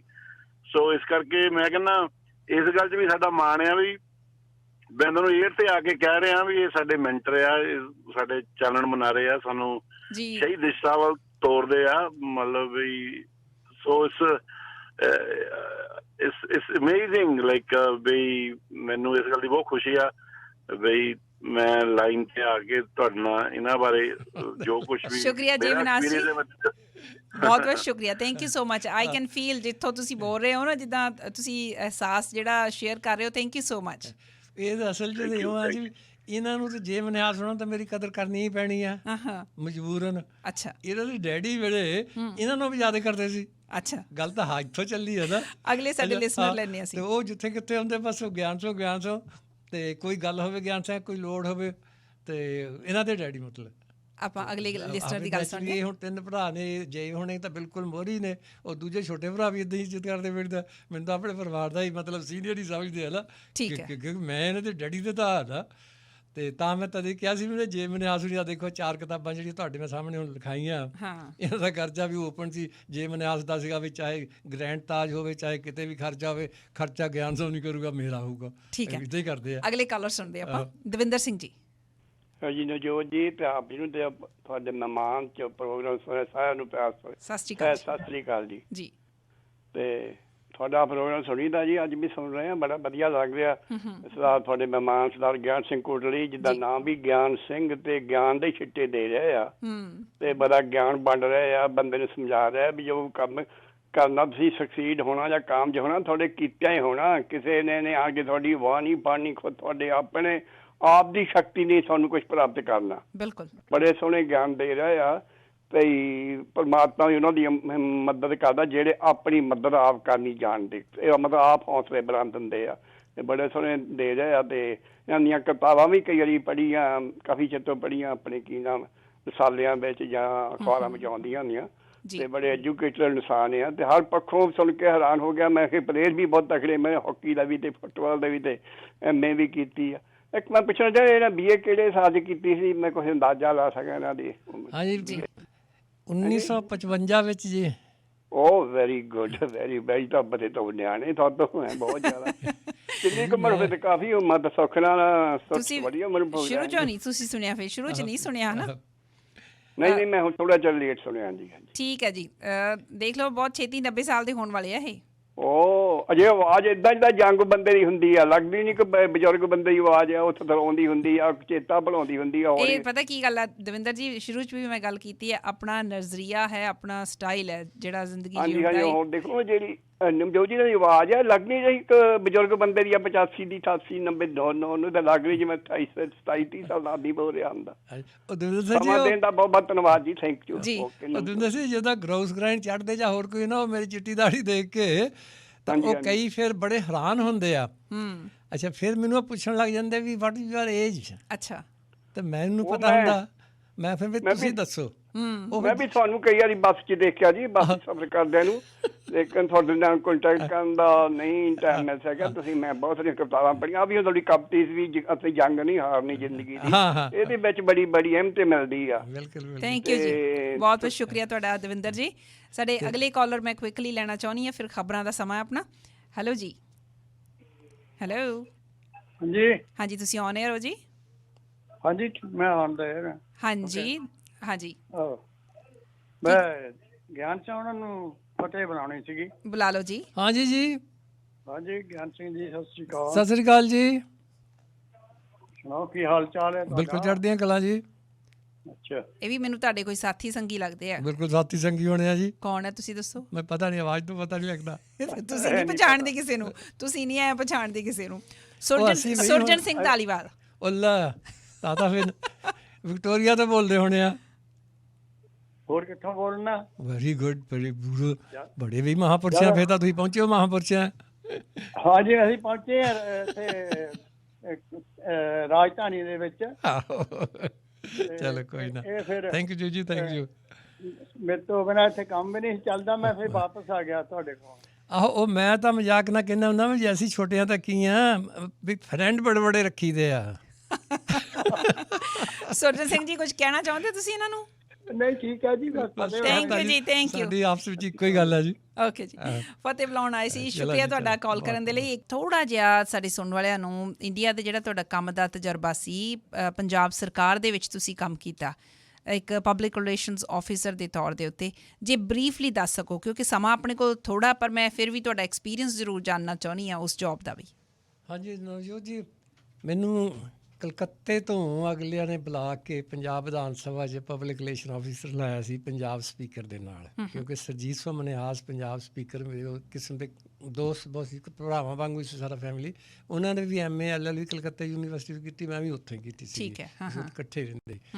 ਬਸ ਫਿਰ ਮੈਂ ਉਹ ਸਾਰੇ ਰੰਗ ਢੰਗ ਵਜ਼ੀਰਾਂ ਦੇ ਜਿਹੜੀਆਂ ਹੇਰਾ ਫੇਰੀਆਂ ਕਰਦੇ ਆ, ਦਿਨੇ ਹੋਰ ਸਟੇਜਾਂ 'ਤੇ ਹੋਰ, ਸ਼ਾਮ ਨੂੰ ਹੋਰ, ਸਾਰੇ ਵਜ਼ੀਰਾਂ ਦੇ ਮਤਲਬ ਉਦੋਂ ਤੋਂ ਦੇਖਿਆ।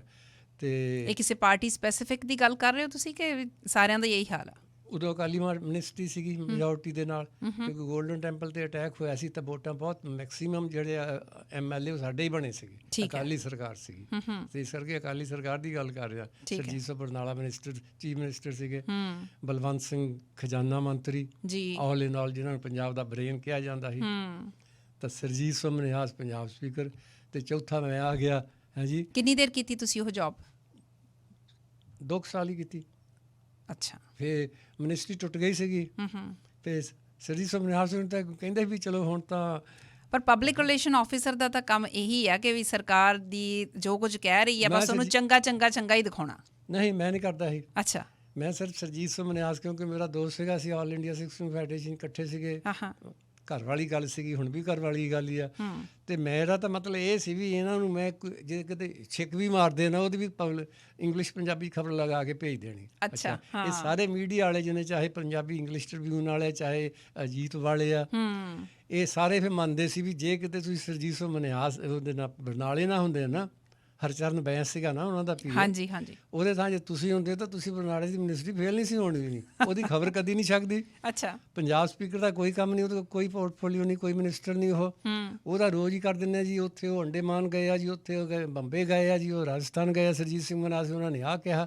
ਹਜੇ ਤੁਸੀਂ ਬਣਾਈ ਜਾਂਦੇ ਖਬਰਾਂ, ਤੇ ਬੱਲੇ ਬੱਲੇ ਐਂ ਲੱਗਦਾ ਵੀ ਜਿਵੇਂ ਸਰਜੀਤ ਸਿੰਘ ਮਨਿਹਾਸ ਹੀ ਹੁੰਦੇ ਆ।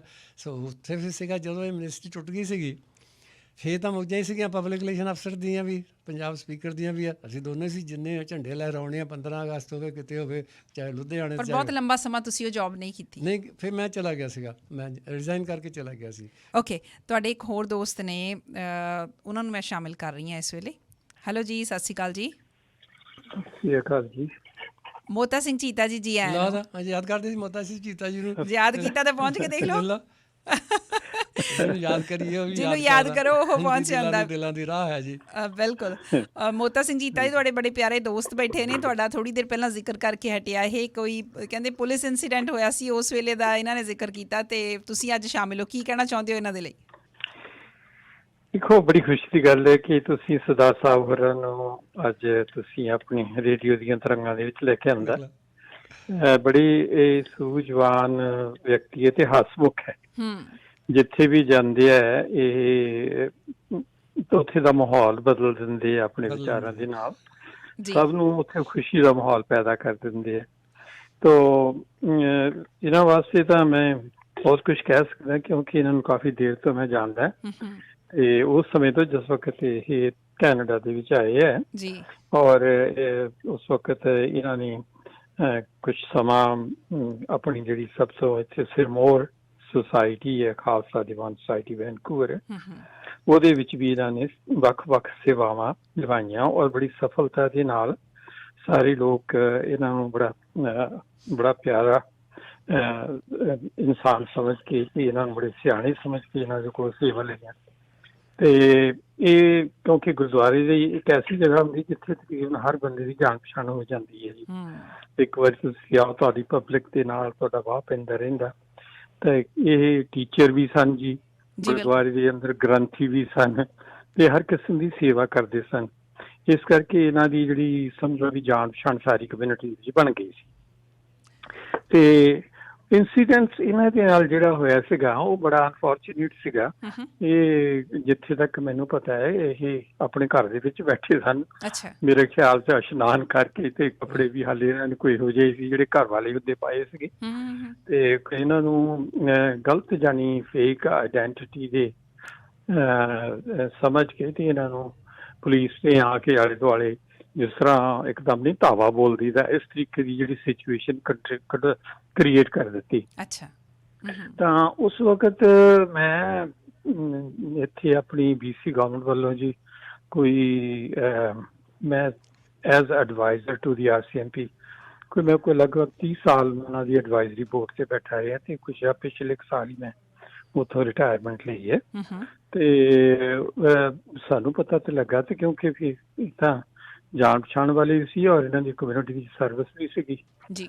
ਤੇ ਬੜੀ ਇਹ ਪਰੇਸ਼ਾਨੀ ਹੋਈ ਵੀ ਇਹ ਤਾਂ ਬੜਾ ਗਲਤ ਜਿਹਾ ਇੰਸੀਡੈਂਸ ਹੋਇਆ।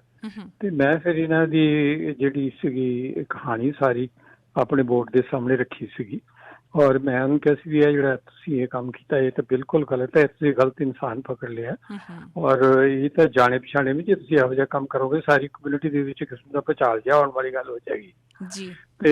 ਤੇ ਮੈਂ ਇਸ ਚੀਜ਼ ਦੀ ਸ਼ਾਦੀ ਦੇ ਨਾਲ ਉਹ ਤਾਂ ਇਹੋ ਜਿਹੇ ਇਨਸਾਨ ਹੈ ਨਹੀਂ ਕਿ ਤੁਹਾਡੀ ਆਈਡੈਂਟੀਟੀ ਜਿਹੜੀ ਰੈਕਗਨੀਸ਼ਨ ਦੇ ਵਿੱਚ ਬੜੀ ਗਲਤੀ ਹੈ। ਸੋ ਉਹਨਾਂ ਨੇ ਵੀ ਉਸ ਵੇਲੇ ਇਸ ਚੀਜ਼ ਨੂੰ ਮਹਿਸੂਸ ਕੀਤਾ ਔਰ ਜਿਹੜਾ ਇੱਥੇ ਦਾ ਚੀਫ ਆਫ ਸਟਾਫ ਸੀਗਾ ਪੁਲਿਸ ਦਾ, ਵੈਨਕੂਵਰ ਪੁਲਿਸ ਦਾ, ਉਹਨਾਂ ਨੂੰ ਫਿਰ ਜਾ ਕੇ ਇਹਨਾਂ ਨੇ ਮਤਲਬ ਉਹਦੇ ਨਾਲ ਰਾਬਤਾ ਪੈਦਾ ਕਰਕੇ ਤੇ ਇਹਨਾਂ ਦੀ ਜਿਹੜੀ ਸੀ ਆਈਡੈਂਟਿਟੀ ਜਿਹੜੀ ਉਹ ਕਲੀਅਰ ਕੀਤੀ। ਔਰ ਮੇਰੇ ਖਿਆਲ ਦੇ ਵਿੱਚ ਜਿੱਥੇ ਤੱਕ ਸ਼ੋਰ ਹੀ ਹੈ ਤਕਰੀਬਨ ਗਲਤ ਨਹੀਂ ਹੋਊਗਾ ਉੱਥੇ ਫਿਰ ਪੁਲਿਸ ਨੇ ਵੀ ਇਸ ਚੀਜ਼ ਦੀ ਮਾਫੀ ਵੀ ਮੰਗੀ ਵੀ ਸਾਡੇ ਕੋਲ ਇਸ ਚੀਜ਼ ਦੀ ਭੁੱਲ ਹੋਈ ਹੈ। ਸੋ ਗਿਆਨ ਸਿੰਘ ਜੀ ਤੇ ਜਿੱਥੇ ਬੜੇ ਸੁਲਝੇ ਵਿਅਕਤੀ ਹੈ ਉਹਦੇ ਨਾਲ ਬੜੇ ਅੱਛੇ ਸ਼ਾਇਰ ਵੀ ਹੈ। ਬਿਲਕੁਲ, ਇਹਨਾਂ ਦੀ ਸ਼ਾਇਰੀ ਦਾ ਵੀ ਆਨੰਦ ਲੈ ਰਹੇ ਹਾਂ ਅਸੀਂ, ਸੁਣਦੇ ਇਹਨਾਂ ਦੇ ਕੋਲੋਂ ਹੋਰ ਕੁਝ। ਬੋਤਾ ਸਿੰਘ ਜੀ ਸ਼ੁਕਰੀਆ ਤੁਹਾਡਾ ਅੱਜ ਕਾਲ ਕਰਨ ਲਈ। Thank you. ਮੈਨੂੰ ਬੜੀ ਖੁਸ਼ੀ ਹੈ ਕਿ ਗਿਆਨ ਸਿੰਘ ਜੀ ਹੋਰਾਂ ਦੀ ਤੁਸੀਂ ਇਹਨੂੰ ਲੈ ਕੇ ਆਏ ਹੋ ਔਰ ਮੈਨੂੰ ਇਹਨਾਂ ਦੇ ਬਾਰੇ 2 ਗੱਲਾਂ ਕਰਨ ਦਾ ਮੌਕਾ ਮਿਲਿਆ। ਰੱਬ ਇਹਨਾਂ ਨੂੰ ਰਾਜੀ ਰੱਖੇ, ਚੜ੍ਹਦੀ ਕਲਾ। ਧੰਨਵਾਦ ਤੁਹਾਡਾ। ਅਗਲੇ ਸਾਡੇ ਲਿਸਨਰ ਨੇ ਹਰਦਮ ਸਿੰਘ ਮਾਨ। ਹਾਂਜੀ ਹਰਦਮ ਸਿੰਘ ਜੀ, ਹੈਲੋ ਜੀ। ਸਤਿ ਸ਼੍ਰੀ ਅਕਾਲ ਜੀ।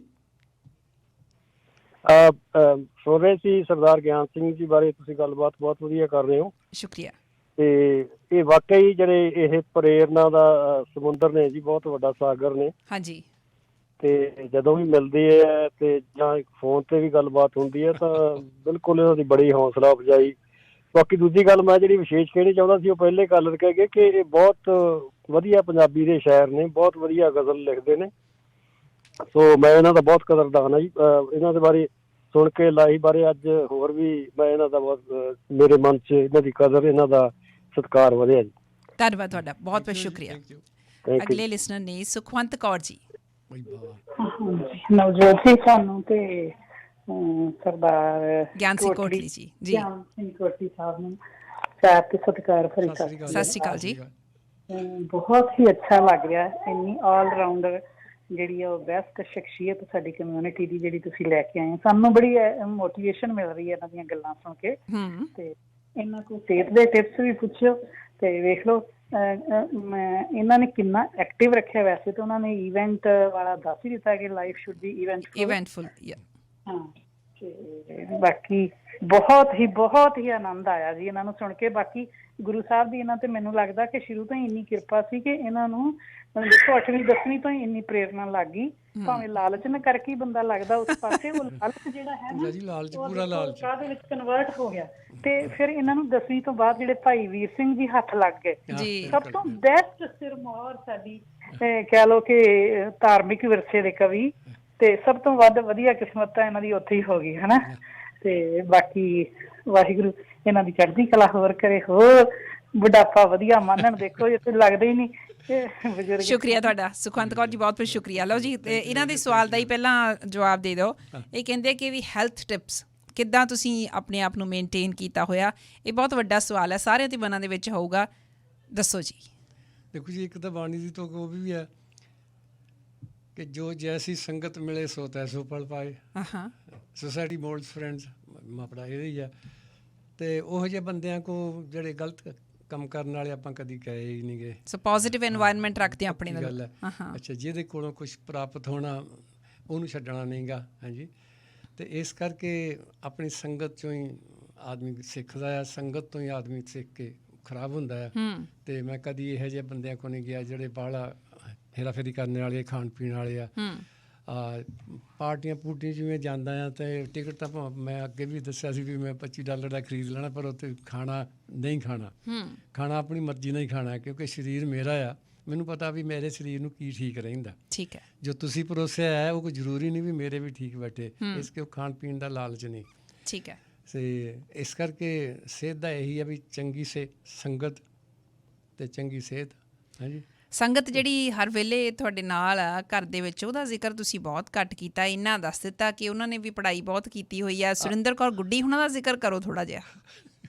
ਅੱਛਾ, ਇਹ ਚਾਰੇ ਕਿਤਾਬਾਂ ਦੇਖੋ, ਚਾਰੇ ਕਿਤਾਬਾਂ ਉਹਨਾਂ ਨੂੰ ਡੈਡੀਕੇਟ ਕੀਤੀਆਂ। ਮੈਂ ਉਹੀ ਤੇ ਦੇਖ ਰਹੀ ਹਾਂ, ਕਿਤਾਬਾਂ ਦੇ ਵਿੱਚ ਤੁਸੀਂ ਜ਼ਰੂਰ ਗੱਲ ਕੀਤੀ ਹੈ, ਪਰ ਗੱਲਾਂ 'ਚ ਗੱਲ ਨਹੀਂ ਲੈ ਕੇ ਆਏ। ਉਲਫਤ ਬਾਜਵਾ ਜੀ ਬਹੁਤ ਵਧੀਆ ਸ਼ਾਇਰ ਜਲੰਧਰ ਦੇ ਹੋਏ ਆ। ਹਾਂ, ਅਤੇ ਹਰਭਜਨ ਸਿੰਘ ਬੈਂਸ ਹੋਣੀ ਇਹ ਬਹੁਤ ਵਧੀਆ ਵੈਸਟਰਨ ਵਰਲਡ ਦੇ, ਮੈਂ ਲਿਖਿਆ ਸੀ best poet of Punjabi in the western world, Harbhajan Singh Bains. ਤਾਂ ਉਹ ਵੀ ਮੈਨੂੰ ਕਹਿੰਦੇ ਵੀ ਇਹ ਗਿਆਨ ਸਿੰਘ ਕੀ ਗੱਲ ਹੈ, ਤੁਸੀਂ ਗੁਰੂ ਨਾਨਕ ਦੇਵ ਜੀ ਨਾਲ ਬੜੀ ਲਿਹਾਜ਼ ਰੱਖਦੇ ਆ। ਅਤੇ ਮੈਂ ਕਿਹਾ ਵੀ ਮੈਂ ਵੀ ਉਹਨਾਂ ਨੇ ਉਹਦੀ ਤੁਕ ਆ ਵੀ ਨਾਨਕ ਕਰੇ ਘਰਾਏ ਸਭ ਕੁਛ ਜਾਣਾ, ਨਾਨਕ ਸ਼ਾਇਰ ਇਵ ਕਿਹਾ।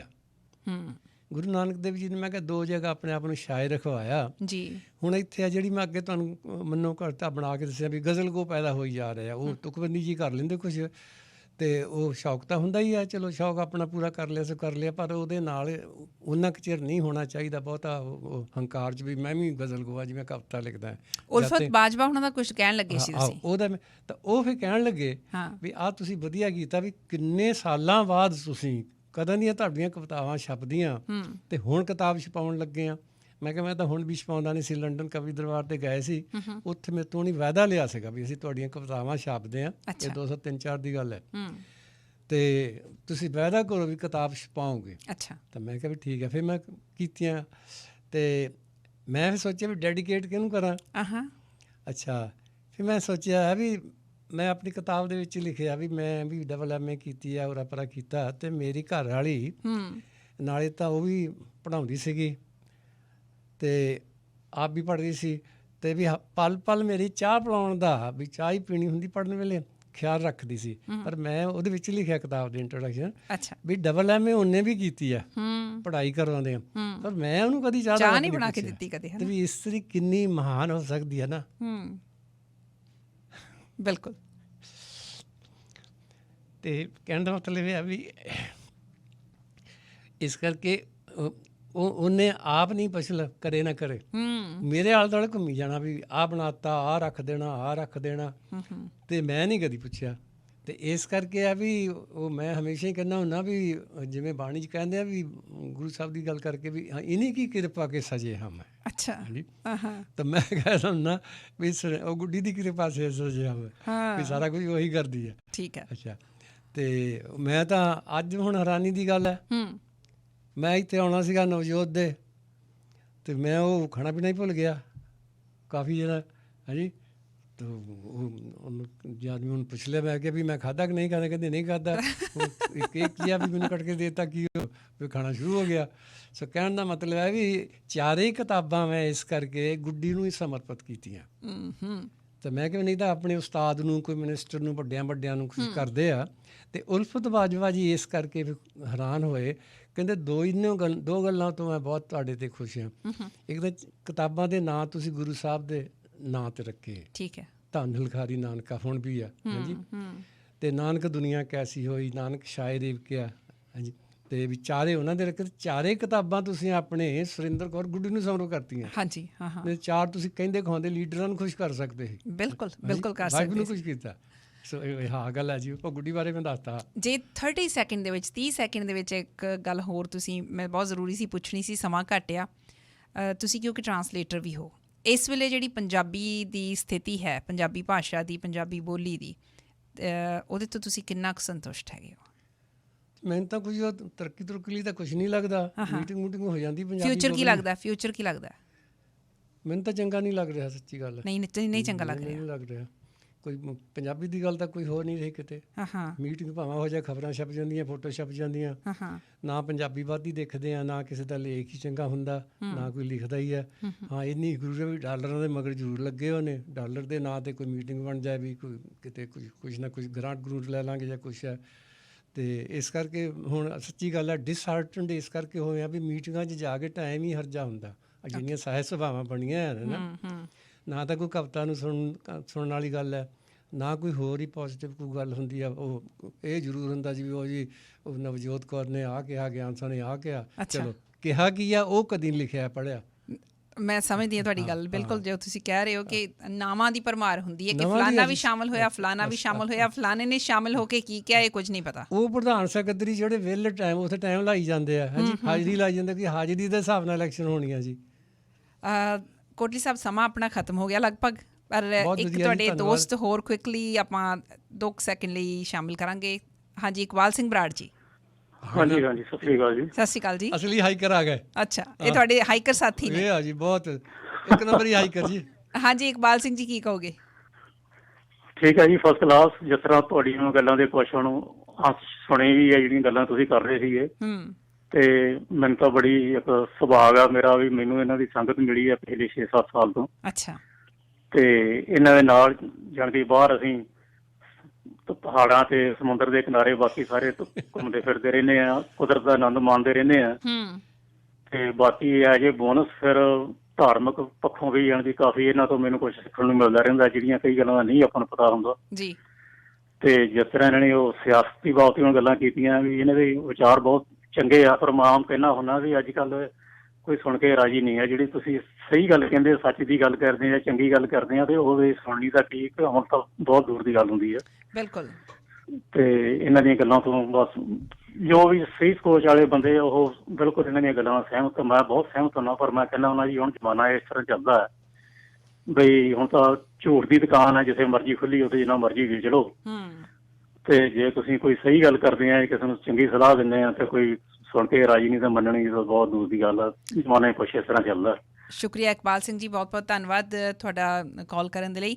ਸਮਾਂ ਹੋਰ ਇਜਾਜ਼ਤ ਨਹੀਂ ਦੇ ਰਿਹਾ, ਮੈਂ ਬਹੁਤ ਕੁਝ ਇਹਨਾਂ ਕੋਲੋਂ ਸੁਣਨਾ ਚਾਹੁੰਦੀ ਸੀ, ਪਰ ਗਿਆਨ ਸਿੰਘ ਕੋਟਲੀ ਜੀ ਤੁਹਾਡੀ ਇਜਾਜ਼ਤ ਦੇ ਨਾਲ ਤੁਹਾਡੀ ਕਵਿਤਾ ਪੜ੍ਹ ਲਾਂ? ਹਲੋ। ਸਾਰਾ ਜਹਾਨ ਤੇਰਾ, ਬਿਲਕੁਲ ਇਹਨਾਂ ਦੀ ਕਵਿਤਾ ਜੀ। ਮੈਂ ਤਾਂ ਪਹਿਲਾਂ ਹੀ ਕਹਿਣ ਫਿਰਦਾ ਸੀ, ਵੈਰੀ ਗੁੱਡ ਹੋ ਗਿਆ। ਇਹ ਮਾਰ ਧਾੜ ਚੱਕਰ, ਇਹ ਭਰਮ ਭੇਖ ਹਨੇਰਾ, ਮੁੱਕਦਾ ਕਦੀ ਨਾ ਦਿਸਦਾ ਇਹ ਗੋਲਮਾਲ ਫੇਰਾ, ਰਸਮਾਂ ਦੇ ਰੋੜ ਅੰਦਰ ਰੁੜਦੇ ਨੇ ਲੋਕ ਜਾਂਦੇ, ਬੈਠੀ ਹੈ ਚਾਲਬਾਜ਼ੀ ਹਰ ਥਾਂ ਜਮਾਈ ਡੇਰਾ, ਗੁਣ ਗਿਆਨ ਤੇ ਦਲੀਲਾਂ, ਗੁਣ ਗਿਆਨ ਤੇ ਦਲੀਲਾਂ, ਨਾ ਸੂਝ ਬੂਝ ਦਿਸਦੀ ਛਾਇਆ ਚੁਫੇਰ ਲੱਗਦਾ ਅਗਿਆਨ ਦਾ ਹਨੇਰਾ। ਲੋਕਾਂ ਨੂੰ ਲੁੱਟ ਰਹੇ ਨੇ ਸ਼ੈਤਾਨ ਚਤੁਰ ਲੋਟੂ, ਲੋਕਾਂ ਨੂੰ ਲੁੱਟ ਰਹੇ ਨੇ ਸ਼ੈਤਾਨ ਚਤੁਰ ਲੋਟੂ, ਕਹਿੰਦੇ ਨੇ ਪੈਰ ਹੇਠਾਂ ਆਇਆ ਮਸਾਂ ਬਟੇਰਾ। ਅੱਗੇ ਲਿਖਿਆ ਜੀ, ਕਹਿੰਦੇ ਸੜ ਸੁੱਕ ਰਹੇ ਨੇ ਲੱਗਦੇ, ਸੁੱਖ ਸ਼ਾਂਤੀ ਦੇ ਸੋਮੇ, ਫੁੱਲਾਂ ਦੀ ਬਾਸ ਕਿੱਥੋਂ ਭਾਲੇਗਾ ਹੁਣ ਫੁਲੇਰਾ, ਥਾਂ ਥਾਂ ਬਾਰੂਦ ਬੰਬਾਂ, ਧਰਤੀ ਦੀ ਹਿੱਕ ਲੂਹੀ, ਪਾਇਆ ਹੈ ਸ਼ਾਂਤੀ ਨੂੰ ਹੁਣ ਆਫਤਾਂ ਨੇ ਘੇਰਾ, ਬੰਦਿਆ ਨਾ ਕੁਝ ਤੇਰਾ ਨਾ ਹੀ ਕੁਝ ਮੇਰਾ, ਆਪਣਾ ਬਣਾ ਲਵੇਂ ਤਾਂ ਸਾਰਾ ਜਹਾਨ ਤੇਰਾ।